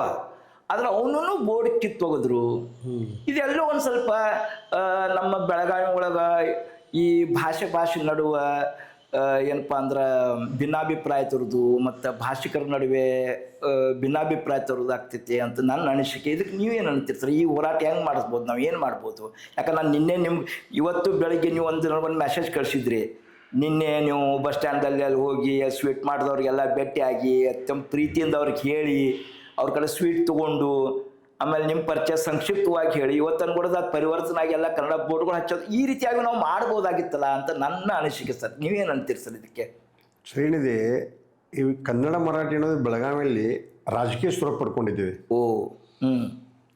ನೇರವಾಗಿದ್ರೆ ನಾವು ಕನ್ನಡಿಗರು ಮರಾಠಿಗರು ಎಂದು ನೇರವಾಗಿ ಎಂದು ಹೊಡೆದಾಡಿಲ್ಲ ಬಡದಾಡಿಲ್ಲ, ಯಾವುದು ಇನ್ನೂವರೆಗೆ ನೋಡ್ರಿ ನಾವು ನೋಡಿಲ್ಲ. ಒಂದು ಭಾಷಾ ಬಾಂಧವ್ಯದಲ್ಲಿ ನಾವು ಬದುಕ್ತಾ ಇದ್ದೀವಿ. ಈಗ ಏನಾಗ್ತದೆ ರೀ, ಪ್ರತಿ ಸಾರಿ ಏನು ಅಂತಾವು ಬ್ಯಾನರ್ ಹಚ್ಚೋ ಬಂದಾಗ ಈಗ ಅವರು ಮೆಳವು ಮಾಡ್ತಾರೆ, ಆಮೇಲೆ ಕಪ್ಪು ದಿನಾಚರಣೆ ಮಾಡ್ತಾರೆ. ಈ ಬರ್ತಾ ಏನಾಗಿದೆ ಸರ್, ಅದು ಕನ್ನಡ ಮರಾಠಿ ಅನ್ನೋದು ರಾಜಕೀಯ ಸ್ವರೂಪ ಪಡ್ಕೊಂಡು ಅದು ರಾಜಕೀಯ ತಿರುವು ಕೊಡ್ತಾ ಇದ್ದಾರೆ ಅವರು. ಕನ್ನಡಿಗರು ನಾವು ಕನ್ನಡ ಭಾಷೆ ಇಟ್ಕೊಂಡು ಎಂದೂ ರಾಜಕಾರಣ ಮಾಡಿಲ್ಲ. ಅದೇನಾಗ್ತದೆ ರೀ, ಹಳೆ ಯಾವುದೋ ದ್ವೇಷ ಇರ್ತದೆ. ಏನು ಚುನಾವಣೆಯಲ್ಲಿ. ಅವಾಗ ಏನಾಗ್ತದ, ಈ ಕೆಲವು ಮಂದಿ ಮರಾಠಿ ಭಾಷಿಕರನ್ನು ಸೆಳೀತಕ್ಕಂಥ ಅವಾಗೆಲ್ಲ ರಾಜಕಾರಣಿಗಳು ಕೆಲಸ ಮಾಡಿರ್ತಾರೆ ಈ ಚುನಾವಣೆಯಲ್ಲಿ. ಆ ದ್ವೇಷ ಇದ್ದಾಗ ಈ ಸಂದರ್ಭದಲ್ಲಿ ಅದೇನಾಗ್ತದೆ, ಅದನ್ನು ಕಿಚ್ಚು ಕನ್ನಡಿಗರು ಅದನ್ನು ತೋರಿಸ್ಕೊಡ್ತಾರೆ ಅವಾಗ. ಈ ವ್ಯಕ್ತಿ ಅವಾಗ ಹಾಗೆ ಮಾಡಿದ್ದ, ಆಮೇಲೆ ಈ ವ್ಯಕ್ತಿ ನಮಗೆ ಕನ್ನಡ ಮಂದಿ ಸಪೋರ್ಟ್ ಮಾಡೋದಿಲ್ಲ, ಆಮೇಲೆ ಕನ್ನಡ ಮಾತಾಡೋದಿಲ್ಲ ಅಂದಾಗ ಅವಾಗ ಬ್ಯಾನರು ಹಚ್ಚಿದಾಗ ಅವಾಗ ಏನಾಗ್ತದೆ, ಒಂದು ಕನ್ನಡಿಗರಾಗಿ ಅದನ್ನು ಕಾರ್ಯರೂಪ ಮಾಡಕ್ಕೆ ಹೋಗ್ತಾರೆ, ಉಗ್ರ ಹೋರಾಟ ಮಾಡಕ್ಕೆ ಹೋಗ್ತಾರೆ. ಮಾಡಕ್ಕೆ ಹೋದಾಗ ಏನಾಗ್ತದೆ, ಈ ಲೀಡರ್ ಕಡೆ ಏನಿರ್ತದೆ ಮಾಡಬಾರಂತ ಇರ್ತದೆ. ಏನೋ ಒಂದು ಪ್ರತಿಭಟನೆ ಮಾಡಕ್ಕೆ ಹೋಗ್ತಾರೆ, ಬೇರೆಯವ್ರ ತಲೆ ಒಳಗೆ ಹರಿದ ಬಿಡಪ್ಪ ಅಂತ ಹರಿದು ಬಿಡ್ತಾರೆ. ಈ ರೀತಿ ಏನಾಗ್ತದ್ರಿ, ತಮ್ಮ ಬುದ್ಧಿಯನ್ನು ಅವ್ರು ಏನು ಮಾಡ್ತಾರ, ಉಗ್ರ ಸ್ವಲ್ಪ ಕೊಟ್ಟ ಏನೋ ಆಗಿಬಿಡ್ತಾರೆ, ಇಟ್ಟದ್ದು ಒಂದೇದು. ಆಮೇಲೆ ನಾವು ಏನು ವಿನಂತಿ ಮಾಡ್ತಂದ್ರೆ ಸರ್, ಈಗ ಎಷ್ಟೋ ಜನ ಶಾಸಕರದಾರ, ಮಾಜಿ ಶಾಸಕರದಾರ, ಮಂತ್ರಿಗಳದಾರ, ಅವರು ಕಾನೂನು ರೂಪಿಸೋರು ಅವರು ಅದಾರ, ಅವ್ರಿಗೆ ಕಾನೂನು ಅರಿವು ಅವರಾಗಿದೆ. ಆದ್ರೂ ಸಹಿತ ಏನ್ ಮಾಡ್ತಾರ ಅವರು, ಕಾನೂನು ಒಟ್ಟು ನನ್ನ ಯಾರು ಕೇಳ್ತಾರಪ್ಪ, ನಾ ಇಂಗ್ಲೀಷ್ನಾಗ ಹಚ್ತೀನಿ, ನಾ ಮರಾಠಿಯಾಗ ಹಚ್ತೀನಿ, ಹಿಂದಿಯಾಗ ಹಚ್ತೀನಿ ಅಂತ ಅವರೊಂದು ಇದನ್ನಿದೆ. ಈ ಕಾನೂನು ಏನು ಹೇಳ್ತದ, 60% ಕನ್ನಡ ಇರ್ಬೇಕಂತ ಹೇಳ್ತದೆ. ಇನ್ನು ಭಾಗ ಒಳಗೆ ನೀವು ಇಂಗ್ಲೀಷ್ ಎಷ್ಟು ಬರಿಬೇಕ್ರಲ್ಲಿ, 60 ಉಳಿದ್ರೆ 30 ಮಾತ್ರ ಉಳಿತು, 15 ಮಾತ್ರ ಬರ್ಸ್ಬೇಕಾಗ್ತದೆ. ಇವ್ರು ಏನ್ ಮಾಡ್ತಾರೆ ಗೊತ್ತೇನ್ರಿ, ಒಂದು ಚಿಕ್ಕದಾಗಿ ಒಂದು ಕನ್ನಡ ಬರೀತಾರ, ಮತ್ತೆ 3 ಭಾಷೆ ಮಾಡ್ತಾರ. ಅವಾಗ ಏನಾಗ ಎದ್ದು ಕಾಣ್ತದ. ಆ ನೇರವಾಗಿ 60% ಕನ್ನಡ ಬರೆದ್ರಿ ಗಲಾಟೆ ಆಗ್ಲಿಕ್ಕೆ ಸಾಧ್ಯನೇ ಇಲ್ಲ, ಯಾರು ಇದನ್ನ ಮಾಡೋದಿಲ್ಲ. ಅದಕ್ಕೇನಾಗ್ತದೆ, ಕಾನೂನು ರೂಪಿಸೋರು ಅಂತ ತಿಳಿದವರು ಅವ್ರ ಬರ್ಸೋವಾಗ ಎಚ್ಚರಿಕೆಯಿಂದ ಬರ್ಸ್ಬೇಕು. ಇನ್ನೊಂದೇನಿದೆ, ಈ ಶಾಸಕರು ಏನ್ ಮಾಡ್ತಾರಂದ್ರ, ಇನ್ನೂವರೆಗೆ ಸಹ ನೋಡ್ತಾ ಇದ್ದೆ ನಾನು, ಕನ್ನಡದಲ್ಲಿ ಬೆಳಗಾವಿ, ಆಮೇಲೆ ಮರಾಠಿಯಲ್ಲಿ ಬೆಳಗಾವ, ಇಂಗ್ಲಿಷಲ್ಲಿ ಬೆಳಗಾಮ, ಇನ್ನೂವರೆಗೆ ಮಾಡ್ತಾ ಇದ್ದಾರೆ. ಇದೇನಾಗ್ತದೆ, ಜನ ಅವರೆಲ್ಲ ನೋಡ್ತಿರ್ತಾರೆ, ಗಮನ ಕೊಟ್ಟು ನೋಡ್ತಿರ್ತಾರ. ನೋಡುವಾಗ ಏನಾಗ್ತದ್ರಿ, ಆ ವ್ಯಕ್ತಿ ಮೇಲೆ ಟಾರ್ಗೆಟ್ ಮಾಡಿ ಏನೋ ಒಂದು ಬ್ಯಾನರ್ ಹಚ್ಚಿದಾಗ ಅದನ್ನ ಮಾಡ್ತಾರ. ವಿಶೇಷವಾಗಿ ಅವ್ರು ಮಾಡಬಾರಂದಿರಲ್ಲ, ಇವ್ರು ತಪ್ಪು ಮಾಡಿರ್ತಾರೆ. ಯಾರು ಮುದ್ರಣ ಮಾಡೋರು, ಈ ಶಾಸಕರು ಅವರು ಮಾಡಿರ್ತಾರೆ. ಅದಕ್ಕೆ ನಂದು ವಿಚಾರದಿಂದ ನೇರವಾಗಿ ಅವ್ರು ಏನು ಹೇಳ್ತದಂದ್ರೆ, ಕಾನೂನು ಏನು ಹೇಳ್ತದ, ಬೆಳಗಾವಿ ಅಂತ ಮಾಡಿದಾಗ ಎಲ್ಲ ಭಾಷೆಯಲ್ಲಿ ಬೆಳಗಾವಿ ಬರಿಬೇಕು, ಮಾತಾಡೋದು ಸಹಿತ ಬೆಳಗಾವಿ ಅಂತ ಆಗ್ತದೆ. ನಾವು ನೋಡ್ಬೋದು, ಬೆಳಗಾವಿಯಲ್ಲಿ ನಮ್ಮ ದೇಶದ ಪ್ರಧಾನಮಂತ್ರಿಗಳು ಬಂದಿದ್ರು, ಮೋದಿಯವರು ಭಾಷಣ ಮಾಡುವಾಗ ಸಹಿತ ಬೆಳಗಾವಿ ಅಂತ ಮಾತಾಡ್ತಾರ ಅವರು, ಎಂದೂ ಬೇರೆ ಭಾಷೆ ತಗೊಂಡಿಲ್ಲ. ಆ ಪ್ರಧಾನಮಂತ್ರಿಗೆ ಅದು ಅರಿವಿದೆ, ಬದಲಾವಣೆ ಆಗಿದ್ದು. ಮತ್ತೆ ಇಲ್ಲಿ ಶಾಸಕರಿಗೆ ಯಾಕೆ ಬರಲ್ಲ ಅದು? ಇವ್ರದ್ದೇನಿದೆ, ವೋಟ್ ಬ್ಯಾಂಕ್ ಸಲುವಾಗಿ ಇವರು ಅವ್ರ ಭಾಷೆ ಅವ್ರು ತೃಪ್ತಿ ಪಡಿಸೋಗೋಸ್ಕರ ಮಾತಾಡ್ತಾರೆ ಇವ್ರು. ಅವಾಗ ಏನಾಗ್ತದ, ಕಣ್ಣಿಗೊಂದು ಒಳಗೊಂದು ಕಿಚ್ ಇರ್ತದ, ಆ ಕಿಚ್ ಏನಾಗ್ತದೆ ಬ್ಯಾನರ್ ಮೇಲೆ ಹೋಗ್ತದ. ಅದ್ರ ಸಲುವಾಗಿ ಹೇಳೋದೇನಪ್ಪ ಅಂದ್ರೆ, ತಪ್ಪು ಕನ್ನಡಿಗರನ್ನ ಅನ್ನಕ್ ಬರಲ್ಲ, ಅವ್ರ ಪೈಲ ಇದನ್ನಾಗ್ಬೇಕು. ಪ್ರಧಾನಮಂತ್ರಿ ಮಾತಾಡುವಾಗ ಇವ್ರು ಯಾಕೆ ಅದನ್ನ ಹೇಳಲ್ಲ? ನಂದು ನೇರವಾಗಿ ಪ್ರಶ್ನೆ ಅವ್ರು ಕೊಡ್ತಾ ಹೇಳ್ತೇನೆ ನಾನು. ಇನ್ನೂವರೆಗೆ ಹೋಗಿ ಹಳ್ಳಿ ಒಳಗೆ ಹೋದ್ರೆ ಅವ್ರ ಭಾಷೆ ಮಾತಾಡ್ತಾರೆ ಇವ್ರು, ಅದನ್ನ ಬಿಡ್ಬೇಕಲ್ಲ. ಯಾಕಂದ್ರೆ ಮಾಧ್ಯಮ ನೋಡ್ರಿ, ಕನ್ನಡ ಮಾಧ್ಯಮದಲ್ಲ, ಒಂದು ಮೀಡಿಯಾ, ಅಲ್ಲೆಲ್ಲ ಬಿತ್ತರಿಸುವಾಗ ಇದು ಕರ್ನಾಟಕ ತುಂಬ ಹೋಗ್ತದೆ. ಇವ್ರು ಈ ರೀತಿ ಮಾತಾಡಿದ್ರೆ ಕರ್ನಾಟಕ ಜನ ಇವ್ರ ಮೇಲೆ ಏನು ಮಾಡ್ತಾರಪ್ಪ ಅಂದ್ರೆ ಕೆಟ್ಟ ದೃಷ್ಟಿಯನ್ನು ನೋಡ್ತಾರ. ಅದಕ್ಕೆ ಇವರು ಕನ್ನಡಿಗರಾಗಿ ಕನ್ನಡದ ಇಟ್ಕೊಂಡು ಈ ನಾಡಿನ ಗೌರವ ಕೊಡ್ತಕ್ಕಂಥ ಕೆಲಸ ಇಲ್ಲಿಯ ರಾಜಕಾರಣಿಗಳು ಮಾಡಬೇಕಂತೇಳಿ ತಮ್ಮ ಮಾಧ್ಯಮದ ಮುಖಾಂತರ ವಿನಂತಿ ಮಾಡ್ತೀವಿ. Yes right. ಮತ್ತು ಇನ್ನೊಂದಂದ್ರೆ ಸರ್, ನನಗೆ ಯಾಕಂದರೆ ನಾವು ಶಿಕ್ಷಣ ಕ್ಷೇತ್ರದಲ್ಲಿ ಕೆಲಸ ಮಾಡೋರಿಗೆ ನಮ್ದೊಂದು ಸ್ವಭಾವ ಇರ್ತದೆ ಸರ್. ಏನಂತಂದರೆ, ಎಲ್ಲೂ ಹೋದರೂ ನಾವು ಏನಾದರೂ ನೋಡಿದೀವಿ ಅಂತಂದ್ರೆ, ಅಲ್ಲಿ ಏನಾದರೂ ತಪ್ಪು ಕಂಡಿತ್ತು ಅಂತಂದ್ರೆ, ನಮಗೆ ಆ ತಪ್ಪನ್ನು ನಮಗೆ ಹೇಳ್ದೆ ನಮಗೆ ಮನಸ್ಸು ಸಮಾಧಾನ ಆಗೋದಿಲ್ಲ. ಹೌದೌದು, ಇದು ನಮ್ಮ ಸ್ವಭಾವ. ಅದಕ್ಕೆ ನಾವೇನು ಮಾಡ್ಲಿಕ್ಕೆ ಆಗೋದಿಲ್ಲ. ಅದು ಯಾರಿಗೆ ಮನಸ್ಸಿಗೆ ಬರ್ಬೋದು ಅಥವಾ ಮನಸ್ಸಿಗೆ ಬರದೇ ಇರಬಹುದು, ಆದರೆ ನಮ್ಮ ಕೆಲಸ ನಾವು ಮಾಡ್ತಾನೆ ಇರಬೇಕಾಗ್ತೈತಿ. ಯಾಕಂದ್ರೆ ನನಗೆ ಪ್ರತಿ ಸಲನೂ ಇದೇನು ನಮ್ಮ ಕರ್ನಾಟಕದ ಏನಪ್ಪ ಅಂದ್ರೆ, ನಮ್ದು ಕನ್ನಡದ ರಾಜ್ಯೋತ್ಸವ ಆಕೈತಿ November 1ಕ್ಕೆ. ನಮ್ಮ ರಾಷ್ಟ್ರಕವಿಯವರು ಒಂದು ಕುವೆಂಪು ಅವರು ಒಂದು ಮಾತು ಹೇಳ್ತಾರೆ, ಏನಂತಂದರೆ, ಬಾರಿಸು ಕನ್ನಡ ಡಿಮ್ ಡಿಮುವ, ಓ ಕರ್ನಾಟಕ ಹೃದಯ ಶಿವ ಅಂಥೇಳಿ. ಆದರೆ ನನಗೆ ಇತ್ತೀಚೆಗೆ ಏನು ಅನ್ಸಕತ್ತೈತೆ ಅಂತಂದ್ರೆ, ಅದು ಎಲ್ಲ ಕೂಡಿ ಏನಾಗೈತಪ್ಪ ಅಂದ್ರೆ, ಬಾರಿಸು DJ ಡಮ್ ಡಮವ್ವ, ಓ ಕಿವಿಗಳ ಮುಚ್ಚು ಕರ್ನಾಟಕ ಹೃದಯ ಶಿವ ಅಂದಂಗೆ ಆಗೈತಿ. ಏನಾಗೈತೆ ಸರ್, ಕರ್ಕಶವಾದಂಥ ಶಬ್ದಗಳು, ಆಮೇಲೆ ಏನಾಗೈತಿ, ಆ ಬರೇ ಕುಣಿತ ಡ್ಯಾನ್ಸು ಇದ್ರನ್ನೇ ಕರ್ನಾಟಕ ರಾಜ್ಯೋತ್ಸವ ಆಗಕತ್ತೈತಿ. ಆ್ಯಕ್ಚುಲಿ ಕರ್ನಾಟಕ ರಾಜ್ಯೋತ್ಸವ ಅಂತಂದ್ರೆ ನಾವು ಏನು ನಮ್ಮ ನೆಲ ಜಲ, ಇಲ್ಲಿಯ ಸಂಸ್ಕೃತಿ ಸಂಸ್ಕಾರ, ಇದ್ರ ಬಗ್ಗೆ ಅದು ಹೆಚ್ಚು ಪ್ರಚಾರ ಆಗಬೇಕು. ಮತ್ತು ನಮ್ಮ ಸ್ಟೇಟ್ ಗೌರ್ಮೆಂಟ್ದ, ನಮ್ಮ ಕರ್ನಾಟಕ ರಾಜ್ಯದ ಸರ್ಕಾರದ ಅದಕ್ಕೆ ಸಂಬಂಧಪಟ್ಟಂಥ ಮಂತ್ರಿಗಳಾಗಲಿ ಮತ್ತು ಶಾಸಕರಾಗಲಿ ಇವನ್ ಕೇಂದ್ರ ಸರ್ಕಾರದಕ್ಕೆ ಅದ್ರ ಸಂಬಂಧಪಟ್ಟಂಥ ಅಧಿಕಾರಿಗಳು ಬೆಳಗಾವಿ ಬರಬೇಕು, ಕವಿಗಳು ಬರಬೇಕು ಮತ್ತು ಸಿನಿಮಾ ಆ್ಯಕ್ಟರ್ಸ್ಗಳು ಬರಬೇಕು, ಇದೆಲ್ಲ ಆಗಬೇಕಾಗಿತ್ತು ಸರ್. ಇದ್ರ ಬಗ್ಗೆ ನಿಮಗೇನು ಅನಿಸ್ತದೆ ಸರ್ ಇದು? ಸರಿ, ತಾವು ಡಿ ಜೆ ಬಗ್ಗೆ ಹೇಳಿದ್ರಿ. ಡಿ ಜೆ ಏನಾಗಿದೆ ಸರ್, ಇವತ್ತು ಮಹಾರಾಷ್ಟ್ರದಾಗೆಲ್ಲ ಬ್ಯಾನ್ ಮಾಡಿರಲ್ಲ ಅಂತ 15 ವರ್ಷ ಬ್ಯಾನ್ ಆಗಿದೆ.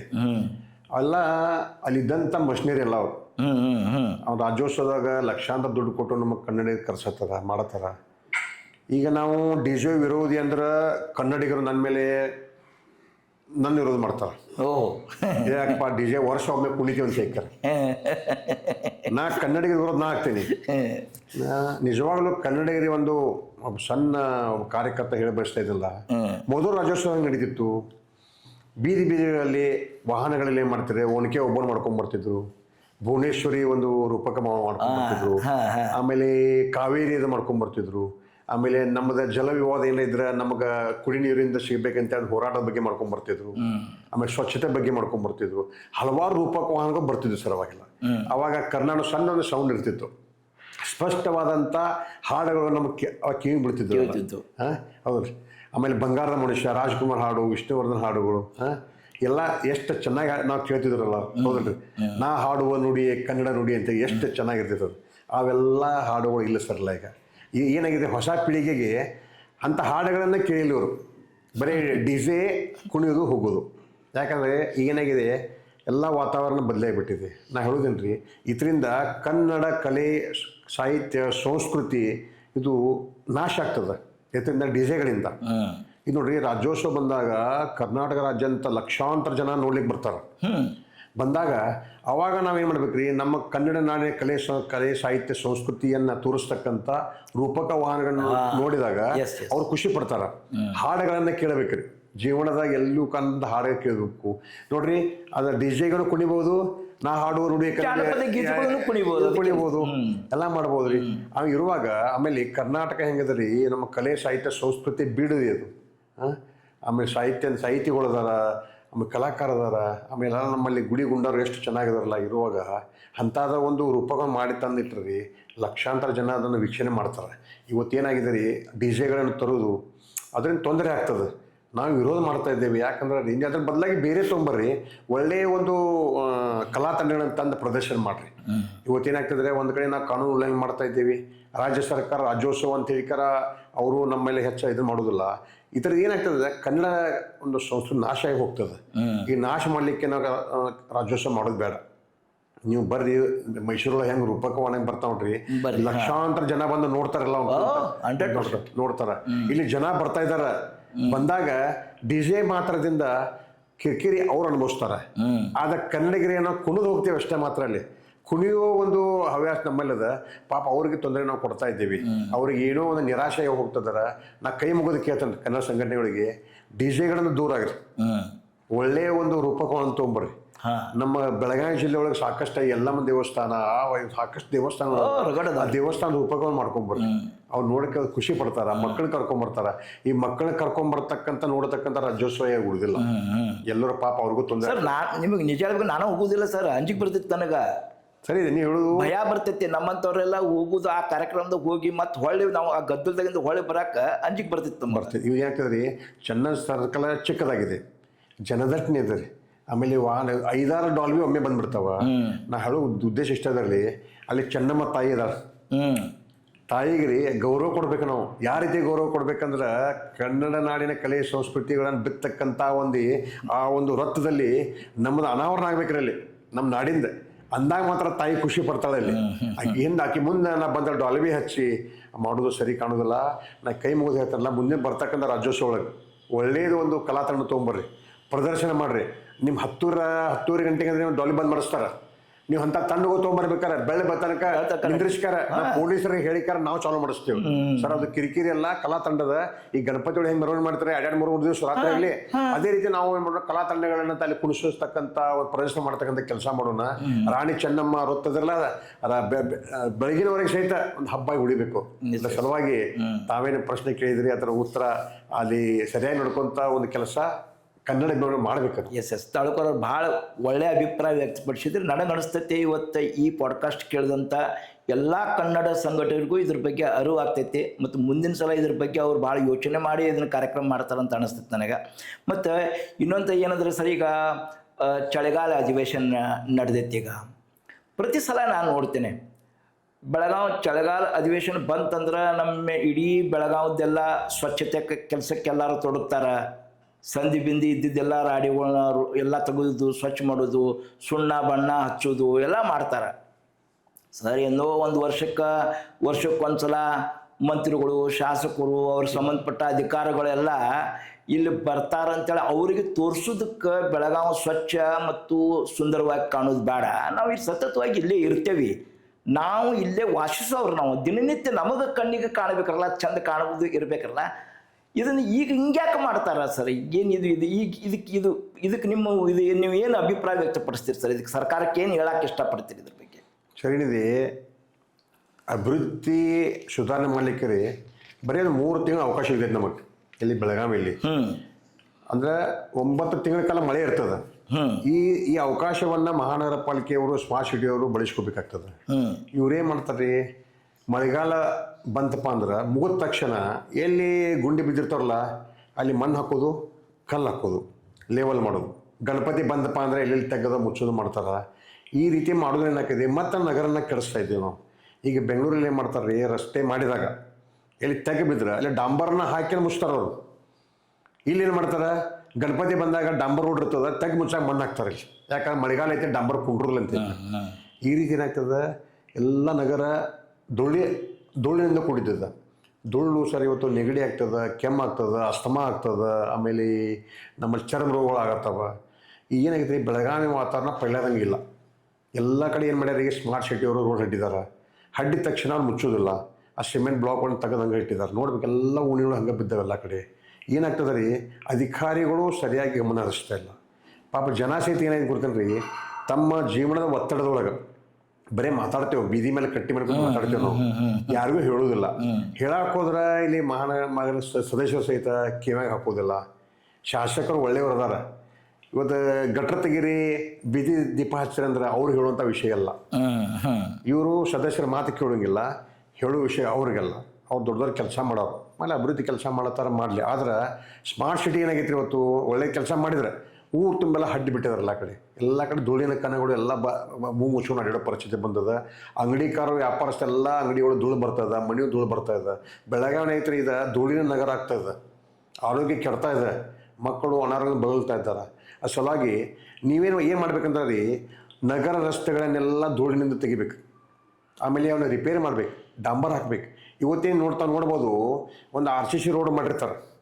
ರೋಡ್ ಕಟ್ಟಿಂಗ್ ಮಾಡಿದ ನಂತರ ರೀ ಅಲ್ಲಿ ಏನು ಮಾಡ್ಬೇಕು, ಇವರು ಸಿಮೆಂಟಿಂದನ ಪ್ಯಾಚ್ ವರ್ಕ್ ಮಾಡ್ಬೇಕಾಗ್ತದೆ. ಇವ್ರು ಏನು ಮಾಡ್ತಿದಾರೆ, RCC ರೋಡ್ನಾಗ ಡಾಂಬರ್ ಹಾಕತ್ತಾರೆ, ಪ್ಯಾಚ್ ವರ್ಕ್ ಎಂಥ ದುರಂತ ನೋಡ್ರದು. ಅಲ್ಲಿ ಹಾಕೋದು, ಆಮೇಲೆ ಡಾಂಬರ್ ರಸ್ತೆ ಒಳಗೆ ಸಿಮೆಂಟ್ ಬ್ಲಾಕ್ಗಳನ್ನು ಜೋಡಿಸೋದು. ವ್ಯವಸ್ಥೆ ಎಲ್ಲಿ ಬಂದೈತೆ ನೋಡ್ರಲ್ಲ ಇದು. ಡಾಂಬರ್ ಅಷ್ಟೇ ಡಾಂಬರ್ ಹಾಕಿದ್ರೆ ಕೊಡ್ತದೆ, ಸಿಮೆಂಟ್ ಕುಡಿಯೋ ಕೊಡ್ತದೆ, ಅದು ಮಾಡೋದಿಲ್ಲ. ಹಿಂಗಾಗಿತ್ತು ರೀ, ಇದು ಟೆಂಪ್ರರಿ ಕೆಲಸ ನಡೀತದೆ. ಅಧಿವೇಶನ ಬಂದಾಗ ಬರೀ ನಗರ ಸೌಂದರ್ಯೀಕರಣ ಮಾಡ್ರೆ ಉಪಯೋಗ ಆಗೋದಿಲ್ಲ ರೀ. ನಾವು ಹೇಳಿದಂಗೆ ಇಡೀ ವರ್ಷ ಎಲ್ಲ ನಾವು ಅಂತ ಚಂದ ಹಿಡಿಬೇಕಾಗ್ತದೆ. ಅಧಿವೇಶನ ಬಂದಾಗ ಅಲ್ಲಿ ಹೊರಗಿನ ಜನ ಬಂದು ನೋಡಿದ್ರೆ ಸುಂದರ ಅವಾಗ ಮಾತ್ರ ಆಗಲ್ಲ ಸರ್. ಅವ್ರೇನು ನಮ್ಮ ಸುಂದರ ನೋಡಕ್ಕೆ ಬರೋದಿಲ್ಲ. ಎಲ್ಲರಲ್ಲಿ ಬರ್ತಾರೆ, ಕೋಟ್ಯಾಂತರ ರೂಪಾಯಿ ಖರ್ಚು ಮಾಡ್ತಾರೆ. ಎಲ್ಲರೂ ಬಂದಾಗ ಗೋವಾ ಟೂರ್ಗೆ ಹೋಗ್ತಾರೆ ಸರ್. ಎಲ್ಲರೂ ಗೋವಾ ಟೂರ್ ಹೋಗ್ತಾರೆ, ಮಜಾ ಮಾಡ್ತಾರೆ. ಎಲ್ಲೂ ಹೋಟೆಲ್ 5 ಸ್ಟಾರ್ ಹೋಟೆಲ್ನಾಗ ಇರ್ತಾರೆ. ನಮ್ಮ ರಸ್ತೆ ಯಾರು ನೋಡ್ಬೇಕ್ರಿ, ಅವ್ರು AC ಕಾರ್ನ ಕೊಂಡಿರ್ತಾರೆ, AC ಇದ್ರಾಗ ಹೋಟೆಲ್ನಾಗ ಇರ್ತಾರೆ. ಅಲ್ಲಿ ವಿಧಾನಸಭೆ ಅಲ್ಲಿ AC ಇರ್ತದೆ. ಅವ್ರ ಜನ ನೋಡೋದು, ನಮ್ಮ ಸೌಂದರ್ಯ ನೋಡೋದು ಅವ್ರು ಇಷ್ಟ ಇರಲ್ಲ. ಉತ್ತರ ಕರ್ನಾಟಕದ ಭಾಳ ಸಮಸ್ಯೆನೂ ಅದಾವ. ಉತ್ತರ ಕರ್ನಾಟಕದಾಗ ಅನೇಕ ಸಮಸ್ಯೆಗಳು, ಅದ್ರ ಬಗ್ಗೆ ಚರ್ಚೆನೂ ಆಗೋದಿಲ್ಲ ಸರ್. ಇವ್ರು ಬರೋದು, ಮೋನ ವ್ಯವಸ್ಥೆ ಮಾಡೋದು, ಯಾವತ್ತು ಫೋನ್ ಒಂದು ಇರ್ತದೆ, ತಮ್ಮ ಇರ್ತಾರೆ. ಈ ನಗರ ಸೌಂದರ್ಯಕರನ್ನ ನೋಡಕ್ಕೆ ಬರೋದಿಲ್ಲ ಸರ್. ಅವರು ತಾವು ಬರೋದು ಬೆಳಗಾವಿ ಕುಂದ ತಗೋದು, ತಮ್ಮ ಗಾಡ್ಯಾಗ ತುಂಬ್ಕೊಂಡು ಹೋಗೋದು. ಗೋಕಾಕ್ ಕರ್ದಂಟ ಆರ್ಡರ್ ಮಾಡ್ತಾರೆ ಇವರೆಲ್ಲರಿಗೂ, ಕರೆಂಟ್ ತೊಗೊಂಬಪ್ಪ ಅಂತ ಹೇಳ್ಯಾರ. ಪಾಪ ಆಫೀಸರ್ ಏನು ಮಾಡ್ಬೇಕು ರೀ, ಅಲ್ಲಿ ಕರೆಂಟ್ ತರೋದು ಗಾಡ್ಯಾಗ ತುಂಬೋದು, ಟೂರ್ ಮಾಡೋಕೆ ಗೋವಾಕ್ಕೆ ಹೋಗೋದು, ಮಜಾ ಮಾಡಿ ಬರೋದು. ದಯವಿಟ್ಟು ನಾವು ವಿನಂತಿ ಮಾಡ್ತಿಲ್ಲ, ಈ ಆದೇಶ ಒಳಗೆ ಒಳ್ಳೆ ಚರ್ಚೆ ಮಾಡ್ರಿ, ಈ ನಾಡಿಗೋಸ್ಕರ ಏನಾದ್ರು ಮಾಡಿ ಅಂದ್ರಾಗ ಅನುಕೂಲ ಆಗ್ತದೆ. ನಮ್ದು ಒಂದು ಹೋರಾಟ ಅದ. ಅಲ್ಲಿಗ ಈಗಾಗಲೇ ಕನ್ನಡ ಬಾವುಟ ಹಚ್ಚಿದ್ದೇವಿ. ಅಲ್ಲಿ ಸುವರ್ಣಸೌಧ ಮುಂದೆ 108 ಅಡಿಯ ತಾಯಿ ಭುವನೇಶ್ವರಿ ಪ್ರತಿಮೆ ಮಾಡ್ಬೇಕಂತ ಹೋರಾಟ ಮಾಡ್ತಾ ಇದ್ದೀವಿ. 23ನೇ ಇಸ್ವಿಯಲ್ಲಿ ಅಧಿವೇಶನ ನಡೆದಾಗ ಮಾನ್ಯ ಮುಖ್ಯಮಂತ್ರಿ ನಾನೇ ನೇರವಾಗಿ ಮನವಿ ಕೊಟ್ಟೆ ಸರ್ ಅವ್ರಿಗೆ.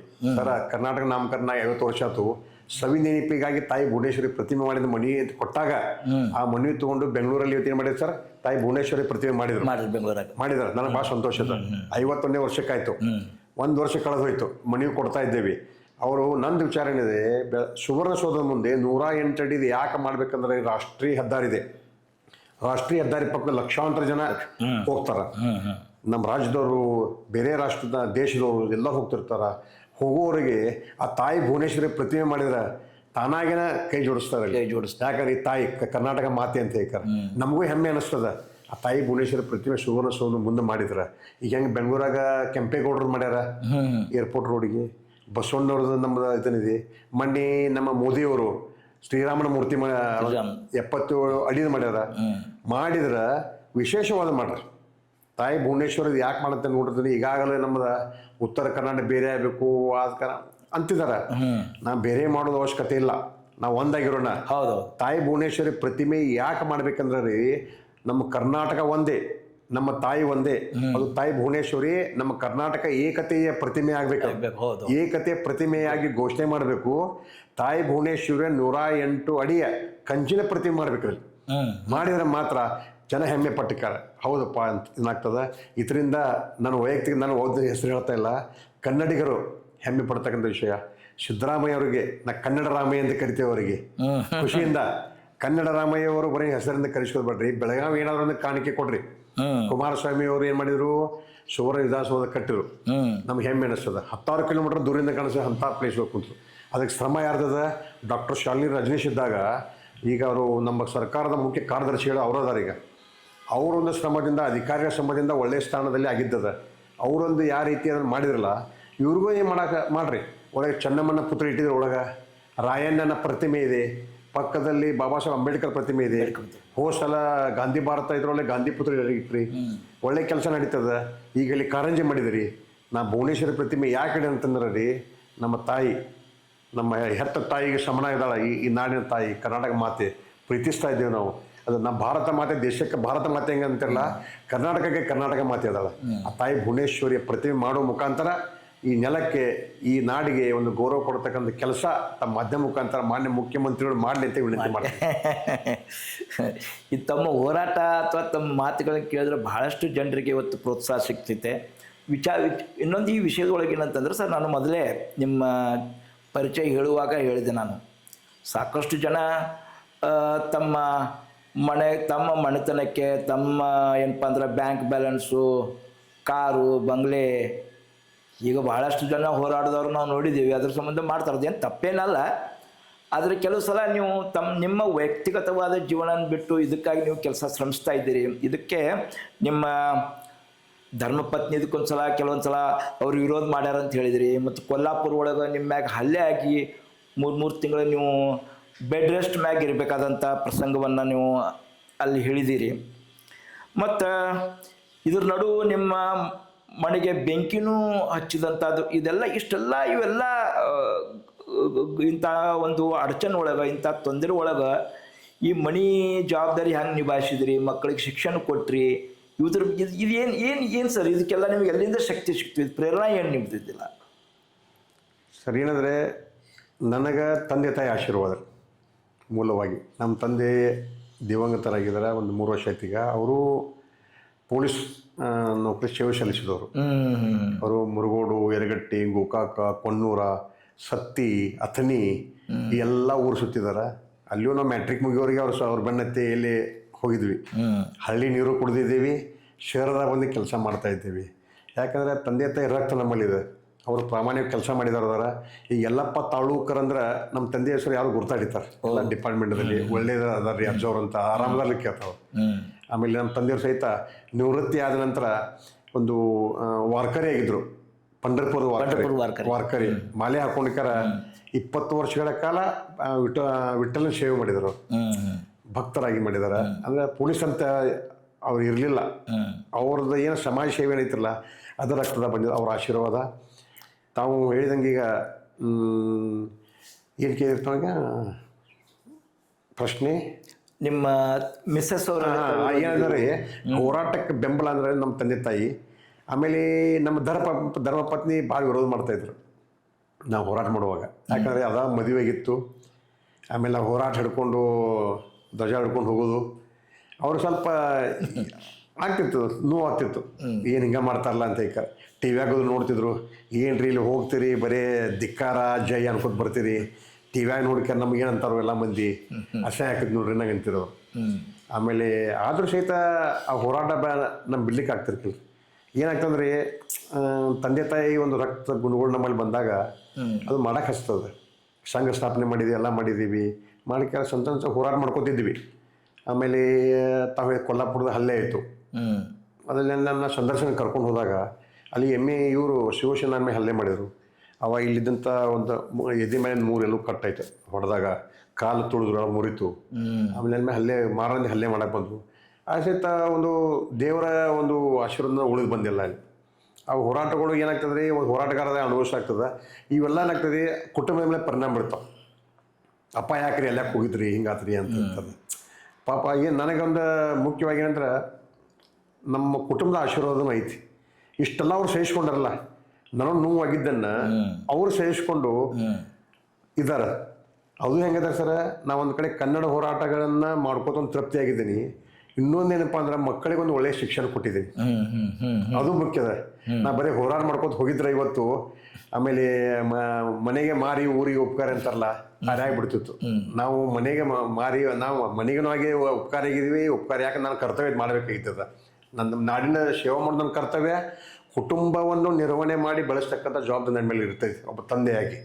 ಸಲುವಾಗಿ ಒಂದು ಉತ್ತಮ ಶಿಕ್ಷಣ ಕೊಟ್ಟಿದ್ದೀನಿ. ಒಬ್ಬ ಗಂಡು ಮಗ ಅದಾನ, 2 ಹೆಣ್ಣು ಮಕ್ಳು ಅದಾರ. ಒಬ್ಬ ಮಗನಿಗೆ ಇಂಜಿನಿಯರಿಂಗ್ ಕಲಿಸಿದ್ದೀನಿ, ಅವು ಒಂದು ಕಂಪ್ನಿ ಜಾಬ್ ಮಾಡ್ತಾ ಇದ್ದಾನೆ. ಮಗಳು ಬೆಂಗಳೂರಲ್ಲಿ ಜಾಬ್ ಮಾಡ್ತಾಳೆ. ಇನ್ನೊಬ್ಬ ಇಂಜಿನಿಯರ್ ಕಲಿಸ್ತಾ ಇದ್ದೀನಿ, ಅದು 2ನೇ ಶ್ರಮದಲ್ಲಿದ್ದಾಳೆ. ಅಂದರೆ ಒಂದು ಅದೊಂದೇ ನೆಮ್ಮದಿ ಐತೆ ನನಗೆ. ಮಕ್ಕಳು ನೋಡ್ರಿ, ನಾವು ಸಂಸ್ಕಾರ, ನಮ್ಮ ತಂದೆ ತಾಯಿ ನನಗೊಂದು ಸಂಸ್ಕಾರ ಬಂದದ. ನಮ್ಮ ಅಜ್ಜನಿಂದ ನನ್ನಿಂದ ನನ್ನ ಮಕ್ಕಳೆಲ್ಲ ಸಂಸ್ಕಾರ ಕಲ್ತಿದ್ದಾರೆ, ಒಳ್ಳೆಯ ವಿದ್ಯಾವಂತರಾಗಿದ್ದಾರೆ. ಇತ್ತಿತ್ತಲಾಗಿ ಏನಾಗಿರ್ತಾರೆ, ಪೈಲ ಎಲ್ಲ ಮನೆಗೆಲ್ಲ ಬೈತಿದ್ರು, ನೀ ಎಲ್ಲಾಕೆ ಹೋಗ್ತೀರಿ ಇಲ್ಲಾಕೆ ಹೋಗ್ತೀರಿ ಅಂತಿದ್ರು. ಇವತ್ತು ಏನಾಗೈತಪ್ಪ ಅಂದ್ರೆ ಜನ ನಮ್ಮಲ್ಲಿ ಬೆಂಬಲ ಕೊಟ್ಟಾಗ, ನೋಡಿದಾಗ, ಎಲ್ಲರ ಹೋಗಿರ್ತೀವಿ ಕಾರ್ಯಕ್ರಮ ಹೋದಾಗ ಅವಾಗೆಲ್ಲ ತಾಲೂಕರು ಆರಾಮದ್ರೇನ್ರಿ, ನೀವು ಹೋರಾಟ ಭಾಳ ಚಲೋ ಅದಾರ ಅಂತ ಹಿಂಗೆ ಹೇಳ್ತಾರೆ. ಅವಾಗ ನಮ್ಮ ಧರ್ಮಪತ್ನಿ ಅವಾಗಿಂದ ಮುಗಿದಂದ್ರೆ ಏನ್ರಿ ಎಷ್ಟು ಮಂದಿ ಗುರ್ತಾಡಿಸ್ತಾರೆ ನಿಮ್ಗೆ, ಗುರ್ತಾಡಿತಾರೆ ನಿಮ್ಗೆ, ಎಷ್ಟು ಗೌರವ ಕೊಡ್ತಾರೆ ರೀ ಅವಾಗ ಅಂತಾರೆ. ಅಲ್ಲಿ ಹೊರಗೆ ಹೋದಾಗ ಗುರ್ತಾಯ್ತು ಅವ್ರಿಗೆ.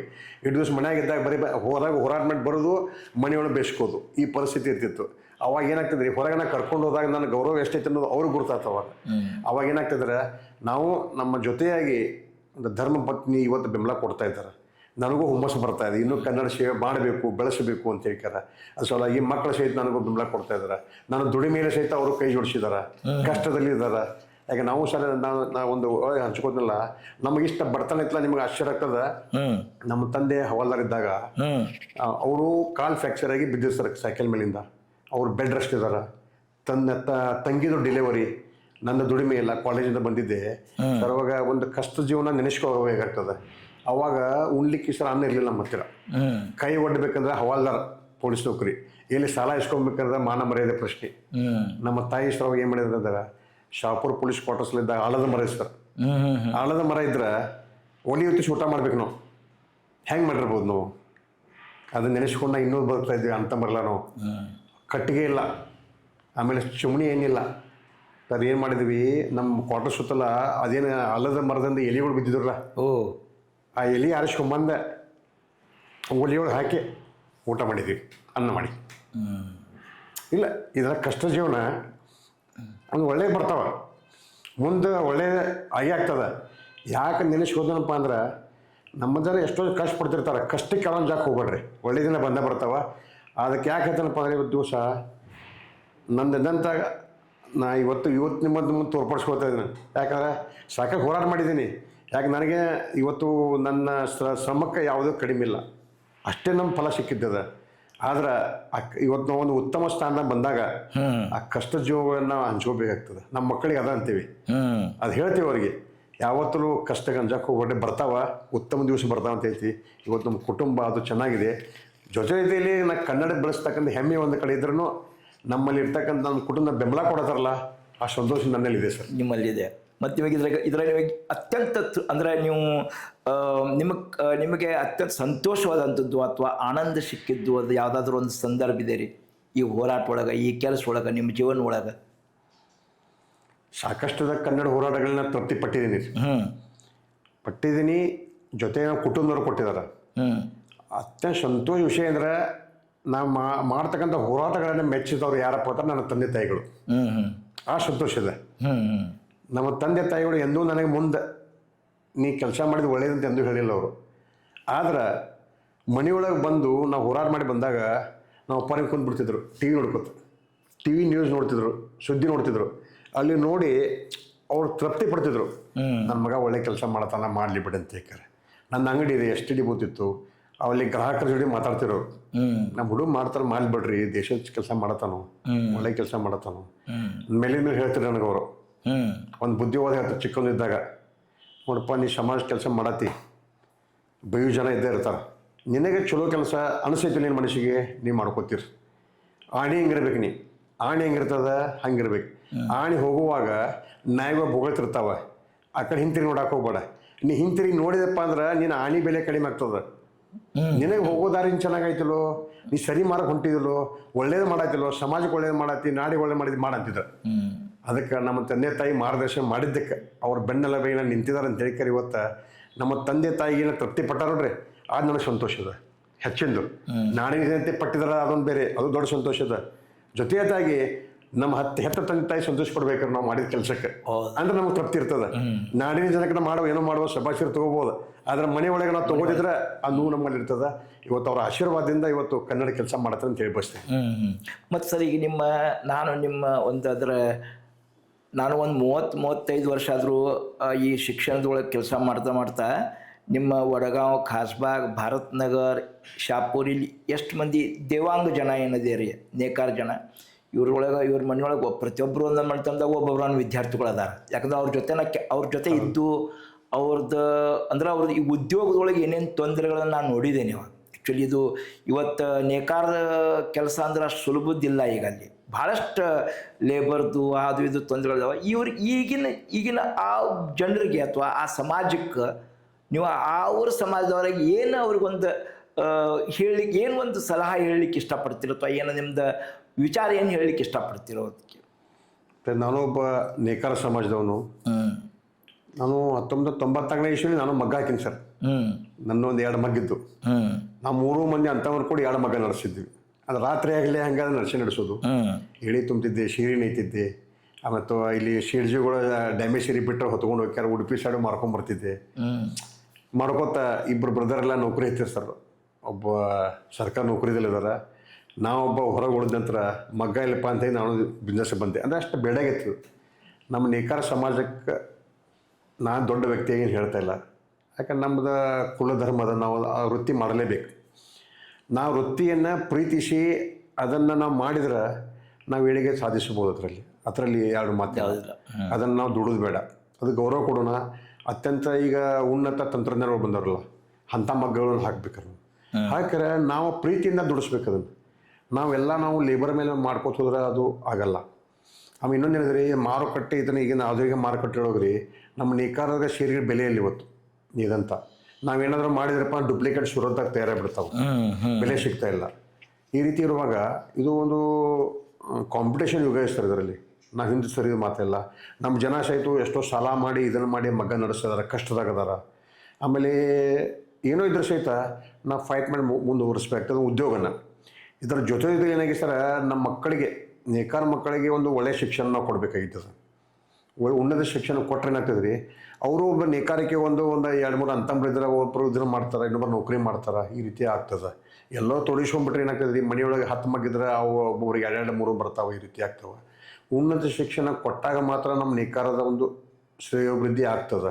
ಮತ್ತು ಜನ ಸಹಿತ ಇವತ್ತು ಏನಾಗಿದ್ರೆ ಶಿಕ್ಷಣಕ್ಕೆ ಒತ್ತು ಕೊಡ್ತಾ ಇದ್ದಾರೆ. ನಮ್ಮಲ್ಲಿ ಇರ್ತಕ್ಕಂಥ ಮಹಿಳೆಯರ ಹೆಣ್ಣುಮಕ್ಳು ಅದಾರಲ್ಲ, ಅವ್ರಿಗೂ ಸಹಿತ ಒಳ್ಳೆಯ ಒಂದು ಸರ್ಕಾರ ನೌಕರಿ ಸಿಗ್ತದೆ, ದೊಡ್ಡ ಕಂಪ್ನಿ ನೌಕರಿ ಮಾಡತ್ತಾರೆ. ನಮ್ಮ ಉದ್ಯೋಗನೂ ಚೆನ್ನಾಗಿ ಮಾಡ್ಕೊಂಡು ಹೋಗ್ಬೇಕು ಅದನ್ನೆಲ್ಲ. ಆಮೇಲೆ ಇನ್ನೊಂದು ಏನಿದೆ, ಈಗ ನಮ್ಮ ನೇಕಾರ ಜನ ನಮ್ಮ ನೇಕಾರನೇ ತಪ್ಪು ಗ್ರಹಿಸಬಾರ್ದು ಹೇಳೋ ಮಾತನ್ನು. ಏನಾಗ್ತದೆ ರೀ, ನಾವು ದುಶ್ಚಟಕ್ಕೆ ಬಲಿ ಆಗ್ತಾ ಇದ್ದೀವಿ. ದುಷ್ಟ ಬೈತೆ ಕುಡಿತಕ್ಕೆ ಒಳಗಾಗ್ತಾ ಇದ್ದೀವಿ. ಆಮೇಲೆ ಬೇರೆ ಬೇರೆ ಚಟಕ್ಕೆ ಬೀಳ್ತಾ ಇದ್ದೀವಿ. ಆ ಚಟಕ್ಕೆ ಬಿದ್ದು ಏನಾಗ್ತದೆ, ನಮ್ಮ ಆರೋಗ್ಯ ಕೆಡಿಸ್ಕೊತಾ ಇದ್ದೀವಿ. ಆಮೇಲೆ ದುಡಿದಂಥದ್ದು ಹಣಗಳನ್ನೆಲ್ಲ ಈ ಸರಾಯಿ ಅಂಗಡಿ ಹಾಕ್ತಾ ಇದ್ದೇವೆ. ಏನಾಗ್ತಿದ್ರೆ ಅಂದರೆ ಕುಟುಂಬ ನಾಶ ಆಗ್ತದೆ. ನಾವು ಬದುಕುವುದಿಲ್ಲ, ನಮ್ಮ ಮಡಿದ ಪತ್ನಿನ ಬದುಕಿಸೋಕ್ಕಾಗೋದಿಲ್ಲ, ಮಕ್ಕಳನ್ನ ಪಾಲನೆ ಮಾಡೋಕ್ಕಾಗೋದಿಲ್ಲ, ತಂದೆ ತಾಯಿ ನೋಡೋಕ್ಕಾಗೋದಿಲ್ಲ. ಈ ದುಶ್ಚಟಗಳಿಂದ ನಾವು ದೂರ ಇಡಬೇಕಾಗಿದ್ದದು.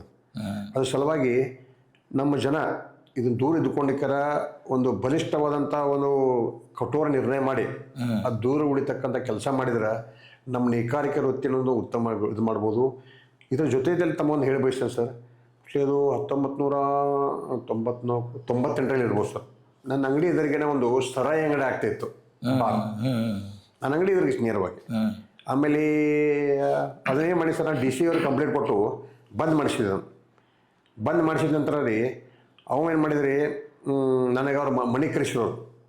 ನೀವು ನೋಡಿರಿ, ನೀವು STD ಬೂತ್ ಐತಿ ನಿಮ್ದು, ನಿಮಗೇನು ತೊಂದರೆ ಆಗೋದಿಲ್ಲ, ನೀವು ಎಷ್ಟು ಬೇಕಾದ್ರೆ ನಾನು ದುಡ್ಡು ಕೊಡ್ತೀನಿ, ನೀವು ಸಹಿ ಮಾಡ್ರಿ ಅಂತಂದು ನಾವು. ನಾಳೆ ಸರ್ ಸಾವ್ಕಾರ ಬ್ಯಾಡ್ರಿ, ನೇಕಾರದಿಂದ ಭಾಳ ಬಡ್ರು ಅದಾರ, ಹಾಳಾಗಿ ಹೋಗ್ತಾರೆ, ಈಗ ಸರಿಯಾಗಿ ಉದ್ಯೋಗ ಇಲ್ಲ. ಮತ್ತು ನೀವು ನೋಡ್ರಿ ನೇಕಾರ ಸೀರೆ ತೊಗೋತೀರಿ ಮತ್ತು ಸೆರೆ ಅಂಗಡಿ ಹಾಕತ್ತೀರಿ, ದಯವಿಟ್ಟು ಬೇಡ ಕೈ ಮುಗಿದ್ರಿ. ಕೈ ಮುಗಿದಾಗ ಪಾಪ ಒಂದು ಕಂಡೀಷನ್ ಹಾಕಿರೋರು, ನೋಡಿರಿ ತಾಲೂಕನ್ನ ಬಂದ್ ಮಾಡ್ತೀನಿ, ನಿಮ್ಮ ಮಾತು ಕೇಳಿ ಇನ್ನೊಂದು ಅಂಗಡಿ ಇಲ್ಲ ಆಗಬಾರ್ದು. ನಾ ಬಿಟ್ಟೆಪ್ಪ ಬೇರೆ ಅಂಗಡಿ ಹಾಕಿದಪ್ಪ ಅಂದ್ರೆ ನಾನು ಬಿಡೋದು, ನಿಮ್ಮನ್ನು ಬಿಡೋಲ್ಲ ಅಂತ ಆತ್ರಿ ಸಾವ್ಕಾರ ಅಂತ ಹೇಳಿದೆ. ಒಪ್ಕೊಂಡಿರಿ. ಒಂದು 2-3 ವರ್ಷ ಹೋಯ್ತು. ಅದ ಮತ್ತು ಪಕ್ಕದಾಗ ಇನ್ನೊಬ್ಬ ಅಂಗಡಿ ಹಾಕಿದ್ರಿ. ಅಂಗಡಿ ಹಾಕಿದ ನಂತರ ರೀ ಅವಂಗೂ ವಿರೋಧ ಮಾಡಿದ್ವಿ ನಾವೊಂದು DC ಕಚೇರಿ ಮುರ್ಚಾ ತೊಗೊಂಡು ಹೋದ್ವಿ. ಸರ್ ನೇಕಾರ ಮಂದಿ ಭಾಳ ತೊಂದರೆ ಆಗತ್ತಾರ, ಅದು ವಸತಿ ಪ್ರದೇಶ ಹಾಕತ್ತಾರ, ಕುಡಿದು ಹಾಳಾಗ್ತಾರೆ, ಪರಿಸರ ಹಾಕಂತ DC ಅವ್ರಿಗೆ ಹೇಳಿದ್ವಿ. ಹೇಳಿದಾಗ ನಾವೊಂದು ಗಾಡಿ ಮಾಡ್ಕೊಂಡು ಹೋಗಿದ್ವಿ. ಅವ ಬಾರ್ದಾಗ ಒಂದು ಟ್ರಕ್ ಮಂದಿ ಕರೆಸಿಬಿಟ್ಟನ್ರ DC ಆಫೀಸ್ಗೆ. ಅವ್ ಶೇರೆ ಅಂಗಡಿ ಬೇಕಂತೇಳಿ ಅವನೊಂದು ಟೀಮು, ಬೇಡ ಅನ್ನೋದು ನಮ್ಮದೊಂದು ಟೀಮು. ಹೋದ್ವಿ. ಹೋಗೋಣ ಹಿಂದಾಡಿ ರೀ ಕಂಪ್ಲೇಂಟ್ ಕೊಟ್ವಿ. DC ಅವ್ರು ಏನು ಮಾಡ್ರಿ ಸರ, ಇಬ್ಬರು ಕುಣಿಸ್ಕೊಂಡ್ರು, ಎಕ್ಸೈಸ್ DC ಕರೆಸಿದವ್ರು. ಈಗಿಂದಾಗ ಹೋಗಿ ಆ ಶೇರೆ ಅಂಗಡಿ ಸೀಜ್ ಮಾಡಂತದ್ರು. ಅವಾಗಣ ಅವ್ರು SP ಅವ್ರು ಬಂದ ಸಿಬ್ಬಂದಿ ಕರೆಸ್ಕಾರ ಎಲ್ಲ ಬೋರ್ಡೆಲ್ಲ ಹೊಡೆದಕ್ಕಾರ ಆ ತಬೋಡ್ದ ಸೀಲ್ ಮಾಡಿ ಹೋಗ್ಬಿಟ್ರು. ಅಂಗಡಿ ಸೀಲಾಗಿ ಹೋದ್ರು. ಅವಾಗಿಂದ ಸರ್ ನನ್ನ ಮೇಲೆ ಏನಾಯ್ತು, ಬಂದಾದ ತಕ್ಷಣ ಚೆನ್ನಾಗೆಲ್ಲ ಖುಷಿಪಟ್ಟರು. ಏನಾಯ್ತು ರೀ, ಅಂದು ಗುಂಡಾ ಮಂದಿನ ಯಾರು ವಿರೋಧ ಹಾಕೋದಿಲ್ಲ. ಆಮೇಲೆ ನಂದು ಅಂಗಡಿ ಇತ್ತಿರಲ್ಲ, ನನ್ನ ಮೇಲೆಲ್ಲ ಗುಂಡಾ ಮಂದಿ ಬಂದು ನಿಂದಿರೋದು, ಧಮಕಿ ಹಾಕೋದು ನಡೀತಿರಲ್ಲ. ನಾನು ಬಂದ್ ಮಾಡಿಸಿದಕ್ಕಂದ್ರೆ ಆಮೇಲೆ ನಮ್ಮ ತಂದೆಯವ್ರು ನಾನು ರಾತ್ರಿ ಕರೆಯಾಕೆ ಬರ್ತಾರೆ. STD ಬೂತ್ ಅಂದ್ರೆ ಅವಾಗ ರಾತ್ರಿ 11 ಗಂಟೆ 12 ನಡೀತಿತ್ತು. ನೀನು ಯಾರೇನು ಮಾಡ್ಯಾರಪ್ಪ ಅಂತೇಳಿ ನನ್ನ ಜೊತೆ ಬರ್ತಿರೋರು. ಅವರು ಎಷ್ಟು ಹೆಲ್ಪ್ ಆಗಿದ್ರು ನಮ್ಮ ತಂದೆ ನನಗೆ. ಅವಾಗೆಲ್ಲ ಆದಾಗ ನಮ್ಮ ನೇಕಾರ ಮಂದಿ ಹಾಳಾಗಬಾರ್ದು ಅಂತೇಳಿ ಆ ಸರಾಯಿ ಅಂಗಡಿ 2 ಸಲ ಬಂದ್ ಮಾಡಿಸಿ ಸರ್ ನಾವು. ಇನ್ನೂವರೆಗೆ ಲಕ್ಷ್ಮೀನಗರದಾಗ ಅವಾಗ ನಾವು ಮಾಡಕ್ಕೆ ಕೊಟ್ಟಿದ್ರೆ ರೀ ಒಂದು 10 ಅಂಗಡಿ ಅವಾಗ್ತಿದ್ದು ನಮ್ಮ ಮನೆ ಸುತ್ತಿಲ್ಲ. ಪರಿಸರ ಎಲ್ಲ ಬಂದಾಗ್ಬಿಡ್ತಿತ್ತು. ಇಲ್ಲಿ ಶಿವನಾರ್ ಗಲ್ಲಿಯಿಂದ ರೀ ನಾಕಾಮಠ ಒಳಗಡೆ ಯಾವುದೂ ಒಂದು ಅಂಗಡಿ 100 ಹಾಕಿಲ್ಲ. ನಾವು ವಿರೋಧ ಮಾಡಿದ್ವಿ. ಅದಕ್ಕೆ ಯಾಕೆ ನಾನು ಹೋರಾಟ ಮಾಡೋ ಉದ್ದೇಶ ಏನೈತಿರಲ್ಲ, ನಮ್ಮ ನೇಕಾರ ಜನಕ್ಕೆ ದುಷ್ಟರ ಬಲಿ ಆಗಬಾರ್ದು, ನಮ್ಮ ನೇಕಾರ ಕುಟುಂಬ ಹಾಳಾಗಬಾರ್ದು ನನ್ನ ಉದ್ದೇಶ ಇತ್ತು. ಆದರೂ ಸಹಿತ ಇವತ್ತು ಏನಾಗೈತೆ ರೀ, ಜನ ಕುಡಿತಕ್ಕೆಲ್ಲ ಬಲಿ ಆಗತ್ತಾರಲ್ಲ, ಅದನ್ನು ಮಾಡಕ್ಕೆ ಹೋಗ್ಬೇಡ್ರಿ. ಆಮೇಲೆ ಎಷ್ಟೋ ಆ ನೇಕಾರ ಆತ್ಮಹತ್ಯೆಗಳು ಆಗತ್ತವ. ಮತ್ತು ಆತ್ಮಹತ್ಯೆಗಳನ್ನ ನೀವು ಎದುರಿಸಿರೋನು ಕೊಳ್ಳಿಗೆ ನೀನೇ ಶರಣಾಗಕ್ಕೆ ಹೋಗ್ಬೇಡ್ರಿ. ಏನೋ ತೊಂದರೆ ಇದ್ದರೂ ತಿಳಿದವ್ರು ಸಾಕಷ್ಟು ಜನ ಅದಾರ, ಧೈರ್ಯದ ಬದುಕ್ರಿ. ಅದ್ರ ಸಲುವಾಗಿ ಒಂದು ನಾವು ತಮ್ಮಿಂದ ಮುಖಾಂತರ ವಿನಂತಿ ಮಾಡ್ತೀನಲ್ಲ, ದುಶ್ಚಟ ಬಲಿ ಆಗಬೇಡ್ರಿ, ಆತ್ಮಹತ್ಯೆ ಮಾಡ್ಕೋಬೇಡ್ರಿ. ಆಮೇಲೆ ಸರ್ಕಾರ ಯೋಜನೆ ಪಡ್ಕೊಂಡಿಕ್ಕಾರ ಒಳ್ಳೆಯ ಒಂದು ಮನೆತನ ನಡೆಸ್ರಿ. ಅದ್ರ ಜೊತೆಯಲ್ಲಿ ಮಕ್ಕಳಿಗೆ ಕುಟುಂಬದಲ್ಲಿ ಒಳ್ಳೆಯ ಶಿಕ್ಷಣ ಕೊಡೋ ಮುಖಾಂತರ ನಮ್ಮ ನೇಕಾರಿಕೆ ಹೆಸರ ಒಂದು ಉತ್ತಮ ಪಡಿಸತಕ್ಕಂಥ ವಿನಂತಿ ಮುಖಾಂತರ ಮಾಡ್ತೀನಿ ಸರ್. Good sir. ಈಗ ನೀವು ಭಾಳ ದೊಡ್ಡ ಸಂದೇಶ ಕೊಟ್ರಿ. ನನಗೆ ನನ್ನ ಮನಸ್ಸಿನೊಳಗೆ ಏನಿತ್ತು ಅದನ್ನ ಹೇಳಬೇಕಾಗಿತ್ತು, ಅದನ್ನೇ ನಿಮ್ಮ ಬಾಯಿಂದ ಅದನ್ನ ಹೇಳಿಸಿದೆ.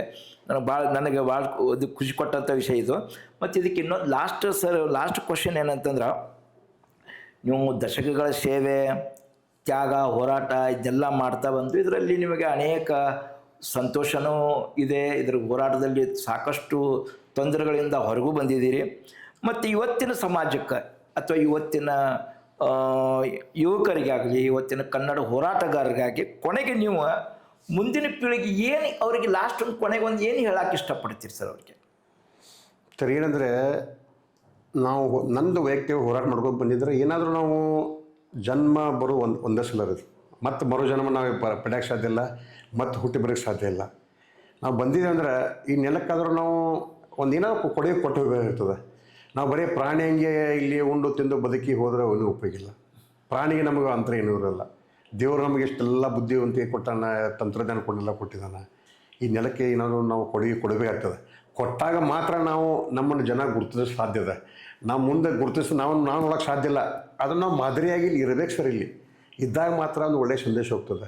ನಾವು ಕನ್ನಡ ಹೋರಾಟ ಮಾಡಿದ್ದಿರ್ಬೋದು, ನಮ್ಮ ಜೀವನ ಬಗ್ಗೆ ನಮಗೆ ಗುರ್ತದೆ, ಭಾಳ ಜನಕ್ಕೆ ಗೊತ್ತಿರಲಿಲ್ಲ. ಅವರು ಜೀವ ಒಳ್ಳೆಯ ಜನ ಬದುಕ್ತಾರೆ ಸರ್.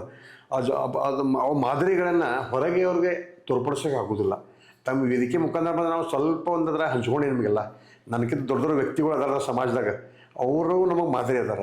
ಆ ಸಲುವಾಗಿ ಇವತ್ತು ನಾ ಒಂದು ತಿಳ್ಕೊಂಡಿದ್ದೀನಿ ಅಂದ್ರೆ ಸರ, ಒಂದು ನುಡಿ ಮತ್ತು ಬರೆದಿದ್ದೆ ನಾನು. ಮಣ್ಣಲ್ಲಿ ಮಣ್ಣಾಗಿ ಹೋಗುವ ಮುನ್ನ, ಮಣ್ಣಲ್ಲಿ ಮಣ್ಣಾಗಿ ಹೋಗುವ ಮುನ್ನ ಕನ್ನಡ ಮಣ್ಣಿನ ಋಣ ತೀರಿಸನ್ನು.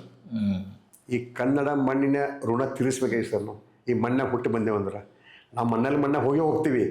ಅದು ಋಣ ತೀರಿಸೋದು ಯಾವಾಗ ನಾವು ಹಂಗೆ ಹೋದಪ್ಪ ಅಂದ್ರೆ ಆ ಪ್ರಾಣಿಗೆ ನಮಗೆ ಅಂತ ಉಳಿದಿಲ್ಲ. ನಾಡಿನ ಸೇವೆ ಮಾಡ್ಬೋದು. ಆಮೇಲೆ ಒಳ್ಳೆಯ ಜನ ಸರ್, ತಾವು ಎಷ್ಟೋ ಉದ್ಯೋಗಪತಿಗಳು ಅದಾರ, ಜಾಸ್ತಿ ಜನ ಉದ್ಯೋಗ ಕೊಡ್ರಿ. ಆಮೇಲೆ ಒಳ್ಳೆಯ ಮಾದರಿಯಾಗ ಜೀವನ ನಡೆಸ್ರಿ.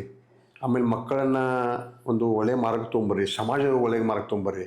ಇವತ್ತು ಪೀಳಿಗೆ ನೀವು ಹೋರಾಟ ಇರಲಿ ಏನೇ ಇರಲಿ ನೇರವಾಗಿ ಪ್ರಶ್ನೆ ಮಾಡ್ತಕ್ಕಂಥ ಒಂದು ಎದೆಗಾರಿಕೆ ನಮ್ಮಲ್ಲಿ ಇಟ್ಕೋಬೇಕಾಗ್ತದೆ. ಯಾವುದೇ ಅಧಿಕಾರಿ ಇರಲಿ, ಅವರು ನಮ್ಮಂಗೆ ಮನುಷ್ಯರದ ಬೇರೆ ಏನಿಲ್ಲ. ಅಧಿಕಾರಿ ಏನಿರ್ಬೋದು, ನಮಗೆ ತೊಂದರೆ ಆದಾಗ ನೋವಾದಾಗ ಸರ್ ಹಿಂಗಿದೆ ಹಿಂಗೆ ಮಾಡ್ರಿ ಅಂತ ಹೇಳಬೇಕು. ಇವತ್ತೇನಾಗಿದೆ ರೀ, ಸಣ್ಣ ಸಣ್ಣ ಗಟರು ಲೈಟ್ ಹಚ್ಚಬೇಕಾಗಿದ್ರೆ ಸಹಿತ ಪಾಪ ಎಷ್ಟೋ ಜನ ಒದ್ದಾಡ್ತಾರೆ. ಕಂಬದ ಲೈಟ್ ರೀ, ಅವರ ಬಂದು ಅವ್ರ ಹಚ್ಬೇಕ್ರಿ. ಇನ್ನೂವರೆಗೆ ನಾವು ದೀಪದ ಲೈಟ್ ಹತ್ತಿಲ್ಲ, ಡ್ರೈನೇಜ್ ಸರಿ ಇಲ್ಲ, ಗಟರ್ ತುಂಬಿದವು, ಕಸ ತುಂಬ್ಕೊಂಡು ಹೋಗಿಲ್ಲ. ಇಂಥ ಇದ್ರೊಳಗೆ ನಾವು ಮನಸ್ಥಿತಿಯೊಳಗೆ ನಾವು ಬದುಕ್ತಾ ಇದ್ದೀವಿ. ಅದ್ರ ಸಲುವಾಗಿ ಈ ಸಮಾಜ ಧೈರ್ಯಯುತವಾಗಿ ಬದುಕಬೇಕು. ಯಾರು ಹಂಗೆಲ್ಲ ಬದುಕಬೇಕು. ಹೌದಪ್ಪ ನಾ ಟ್ಯಾಕ್ಸ್ ತುಂಬ್ತೇನೆ, ನಾ ಪ್ರಾಮಾಣಿಕದೇನು, ನನ್ನ ಹಕ್ಕು ಇದಕ್ಕೆ ಕೇಳುವಂಥದ್ದು, ನಾ ಮಾಡಿರ್ತೀನಿ ಕೇಳಬೇಕಂತ ಹೇಳಿ ಆ ಎದೆಗಾರಿಕೆ ಪ್ರತಿಯೊಬ್ಬ ಮನುಷ್ಯನಲ್ಲಿ ಬರ್ಬೇಕು ಸರ್. ಶ್ರೀಮಂತ ವ್ಯಕ್ತಿ ಇರಲಿ, ಬಡ ವ್ಯಕ್ತಿ ಇರಲಿ, ಅದು ಬರಲೇಬೇಕು. ಬಡವರು ಅದ ಏನು ಮಾಡ್ತಾರೆ, ಬಿಡಪ್ಪ ನನ್ನ ಕಡೆ ನಾನು ಬಡವರು ಮಾತು ಯಾರು ಕೇಳ್ತಾರಂತಾನ. ಶ್ರೀಮಂತ ವ್ಯಕ್ತಿ ಅದ ನನಗೆ ಯಾಕೆ ಬೇಕಪ್ಪ ಊರು ಸಾಬ್ರಿ ಯಾವಂತಾನ. ಇದರ ಸಮಸ್ಯೆ ಏನಾಗ್ತದೆ ರೀ, ನಗರದಾಗ ಎಲ್ಲ ಕಡೆ ನೀವಂದ್ರಲ್ಲ ಚೆಂದ ಆಗಬೇಕು, ಸುಂದರ ಕಾಣ್ಬೇಕಂತಾರಲ್ಲ, ಮಾಡೋಕ್ಕೆ ಸಾಧ್ಯ ಇಲ್ಲ. ಕೆಲವು ಸಂಘಟನೆ ಮಾಡ್ತದಲ್ಲ. ನಾ ಅಂತೀನಿ, ಪ್ರಜ್ಞಾವಂತರು ಮುಂದೆ ಬರ್ರಿ, ತಿಳಿದವ್ರು ಮುಂದೆ ಬರ್ರಿ, ನಿಮ್ಮ ಧ್ವನಿ ಎಬ್ಬಿಸ್ರಿ. ನಿಮ್ಮ ಜೊತೆದಾಗಿ ಅನ್ಯಾಯಕ್ಕೆ ಒಳಗಾಗಿದಾರಲ್ಲ ಅವ್ರು ಕರ್ಕೊಂಬಂದ್ಕ್ಯಾರ, ಅವ್ರಿಗೊಂದು ಬೆಳಕನ್ನು ಕೊಡ್ರಿ, ಒಳ್ಳೆಯ ಉತ್ತಮ ಮಾರ್ಗದರ್ಶನ ಮಾಡಿರಿ, ಅವ್ರ ಮನೆ ಸ್ವಚ್ಛ ಇಡುವ ಮಾಡಿರಿ, ಪರಿಸರ ಸ್ವಚ್ಛ ಇಡುವ ಮಾಡಿರಿ. ಇದು ಮಾಡ್ರೆ ನಾವು ಉತ್ತಮ ಸಮಾಜವನ್ನು ರೂಪಿಸಲಿಕ್ಕೆ ಸಾಧ್ಯ ಅದ. ಬೆಳಗಾವಿ ಒಂದು ಸುಂದರ ನಗರ ಆಗಬೇಕು. ಫಸ್ಟ್ ನನ್ನ ಮನೆ ಶುದ್ಧ ಇರಬೇಕು, ನನ್ನ ಪರಿಸರ ಶುದ್ಧ ಇರಬೇಕು, ಬೀದಿ ಶುದ್ಧ ಇರಬೇಕು, ನನ್ನ ಊರು ಶುದ್ಧ ಇರಬೇಕು. ಆಮೇಲೆ ನಮ್ಮ ಬೆಳಗಾವಿ ನಗರ, ಜಿಲ್ಲೆ, ರಾಷ್ಟ್ರ ಎಲ್ಲ ಅಂತೇಳಿ ಅಲ್ಲಿ ಹೋಗ್ಬೇಕು. ಅದ್ರ ಸಲುವಾಗಿ ನನ್ನಿಂದ ಅದು ಪ್ರಾರಂಭ ಆಗಬೇಕು. ಆಮೇಲೆ ಏನಾಗಬೇಕು ರೀ, ಈ ಜೀವನ ಅನ್ನೋದು ನನ್ನ ಸ್ವಾರ್ಥಕ್ಕೆ ಮಾತ್ರ ಬಂದು ಹೋಗಬಾರ್ದು. ಇನ್ನೊಬ್ಬರಿಗೆ ಅದು ಸ್ವಲ್ಪ ಸಹಾಯ ಆಗಬೇಕು. ಸಹಾಯ ಆದ್ರೆ ಮಾತ್ರ ಇದು ಮಾನವ ಜನ್ಮ ಹುಟ್ಟಿದ ಸ್ವಾರ್ಥಕ್ಕದ. ಇಲ್ದಿದ್ರೆ ಆ ಪ್ರಾಣಿಗಳಿಗೆ ನಮಗೆ ಅಂತರ ಇಲ್ಲ ಸರ್. ಸಲುವಾಗಿ ಈ ಸಾಕಷ್ಟು ನಾವು ಹೇಳ್ಬೋದು, ನಾ ಏನು ದೊಡ್ಡ ತತ್ವಜ್ಞಾನಿ ಅಲ್ಲ, ನಾ ಏನು ದೊಡ್ಡ ಹಿರಿಯ ಮನುಷ್ಯ ಅಲ್ಲ, ಏನೋ ಒಂದು ತಿಳಿದು ಮಾತಾಡಿದ್ದೀನಿ. ಅದು ಸಲುವಾಗಿ ನಾ ಸಂದೇಶ ಕೊಡ್ತಕ್ಕಂತ ಹೇಳ್ತಾ ಇಲ್ಲ, ನಾನು ವಿನಂತಿ ಮಾಡ್ತಾ ಇದ್ದೀನಿ, ಉತ್ತಮ ಸಮಾಜ ರೂಪಿಸಲಿಕ್ಕೆ ನೀವೆಲ್ಲ ಮುಂದೆ ಬರ್ರಿ ಅಂತ ಹೇಳ್ತಾ ಇದ್ದೀನಿ. ಇವತ್ತು ನಮ್ಮ ಶ್ರೀನಿವಾಸ ತಾಳೂಕರ್ ಅವ್ರ ಜೊತೆ ಮಾತಾಡಿದ್ದೇವೆ. ಅವರು ತಮ್ಮ ಅನೇಕ ಕೆಲಸಗಳ ಒತ್ತಡದಲ್ಲಿ ಇದ್ದರೂ ಕೂಡ ಇವತ್ತು ನಮ್ಮ ಬೆಳಗಾವಿಯಲ್ಲಿ ಚಳಿಗಾಲ ಅಧಿವೇಶನ ಪ್ರಾರಂಭ ಆದ ತಕ್ಷಣ ಅವರಿಗೆ ಅನೇಕ ಹೋರಾಟಗಳಲ್ಲಿ ಪಾಲ್ಗೊಳ್ಳುವಂಥ ಕೆಲಸ ಇರ್ತದೆ. ಇಂಥ ಎಲ್ಲ ಕೆಲಸಗಳ ಒತ್ತಡದಲ್ಲೂ ಕೂಡ ಇವತ್ತು ನಮ್ಮ ಕನ್ನಡ ಕಟ್ಟೆಗೆ ಆಗಮಿಸಿ ತಮ್ಮ ಜೀವನದ ಅನೇಕ ಅನುಭವಗಳನ್ನು ಮತ್ತು ಹೋರಾಟದ ಪ್ರಸಂಗಗಳನ್ನು, ಹೋರಾಟದಲ್ಲಿ ಕಂಡಂಥ ಏನಪ್ಪ ಅಂದ ತೊಂದರೆ ಕಷ್ಟಗಳು, ಅದರಿಂದ ಹೊರಗೆ ಬರ್ತಕ್ಕಂಥ ಕೆಲಸ, ಇವೆಲ್ಲವುಗಳನ್ನು ನಮ್ಮ ಜೊತೆ ಅತ್ಯಂತ ನಮ್ರವಾಗಿ ವಿನಂತಿ ಅಂದರೆ ಸಾಧಾರಣ ಭಾಷೆಯಲ್ಲಿ ಎಲ್ಲರಿಗೂ ತಿಳಿಯುವಂತೆ ನಮಗೆ ಹೇಳಿದ್ದಾರೆ. ನಾವು ಇವರಿಂದ ಇವತ್ತಿನ ಮುಂದಿನ ಪೀಳಿಗೆಯೂ ಕೂಡ ಇವರ ಜೀವನದ ಚರಿತ್ರೆಯಲ್ಲಿ ನಾವು ಸಾಕಷ್ಟು ಕಲಿಯಬೇಕಾದಂಥ ವಿಷಯಗಳಿವೆ. ನಾವು ಯಾವಾಗಲೂ ಸುಖ, ಸಂತೋಷ, ನೆಮ್ಮದಿ ಹುಡುಕಾಡ್ತಾ ಅಡ್ಡಾಡ್ತಾ ಇರ್ತೇವೆ. ಅದು ನಮ್ಮ ಕೆಲಸದಲ್ಲೇ ಇರ್ತದೆ. ಅದನ್ನು ಅವರು ಅದು ಹೇಳಿದ್ದಾರೆ. ಅದನ್ನು ತಮ್ಮ ಎಲ್ಲ ಕೆಲಸವನ್ನು ಬಿಟ್ಟು ಇಲ್ಲಿ ನಮಗೆ ಸಂದರ್ಶನ ಕೊಟ್ಟು ನಮ್ಮ ಪಾಡ್ಕಾಸ್ಟ್ಗೆ ಭಾಗವಹಿಸಿದ್ದಕ್ಕಾಗಿ ಅವರಿಗೆ ಅನಂತ ಧನ್ಯವಾದಗಳನ್ನು ಹೇಳ್ತೇನೆ. ಇನ್ನೊಂದೇಂದರೆ, ತಾವು ಕಟ್ಟೆ, ಇದು ಕನ್ನಡದ ಕಟ್ಟೆ, ಕನ್ನಡಿಗರ ಕಟ್ಟೆ. ನಾವು ತುಂಬ ಹೃದಯದಿಂದ ತಮ್ಮ ನಮಸ್ಕರಿಸ್ತೇನೆ. ಯಾಕಂದರೆ ತಾವು ದೇವರ ಕೊಟ್ಟರು ಯಾವುದೇ ರೂಪ ಕೊಡ್ಬೋದು. ನಮ್ಮ ಕೈಯ ಕಾಲ ಗಟ್ಟಿದ್ರು ಸಹಿತ ನಾವು ಏನೋ ಮಾನವ ಸ್ಥಿತಿ ಇರ್ತೀವಿ. ಆದರೂ ಸಹಿತ ಈ ಒಂದು ತಮ್ಮದ ಬ್ರಾಡ್ಕಾಸ್ಟ್ ಏನು ಮಾಡಿದ್ದೀರಿ ಕನ್ನಡ ಕಟ್ಟೆ ಅಂತೇಳಿ ಕಟ್ಟೆ ಅಂತೇಳಿ, ಇದಕ್ಕೆ ಬಂದು ನನ್ನ ಚಿಕ್ಕವನಾಗಿ ಒಂದು ವೇದಿಕೆ ಮುಖಾಂತರ ನಾನು ಮಾತಾಡೋ ಅವಕಾಶ ಕೊಟ್ಟಿದ್ದೀರಿ. ಅದರ ಸಲುವಾಗಿ ಸಮಸ್ತ ಕನ್ನಡಿಗರ ಪರವಾಗಿ ತಮಗೆ ಹೃತ್ಪೂರ್ವ ಅಭಿನಂದನೆ ಸಲ್ಲಿಸುತ್ತಾ, ಕಟ್ಟೆ ಕನ್ನಡಿಗರ ಕಟ್ಟೆ ಇದನ್ನು ಗಟ್ಟಿಯಾಗಿ ಉಳಿಲಿ, ಬೆಳೆಯಲಿ, ನಮ್ಮ ಜನ ಸಹಿತ ಇಂಥ ಒಂದು ವಿಚಾರ ಇಟ್ಕೊಂಡು ತಾವೆಲ್ಲ ಕಾರ್ಯಕ್ರಮ ಮಾಡ್ತಾಯಿದ್ದೀರಿ.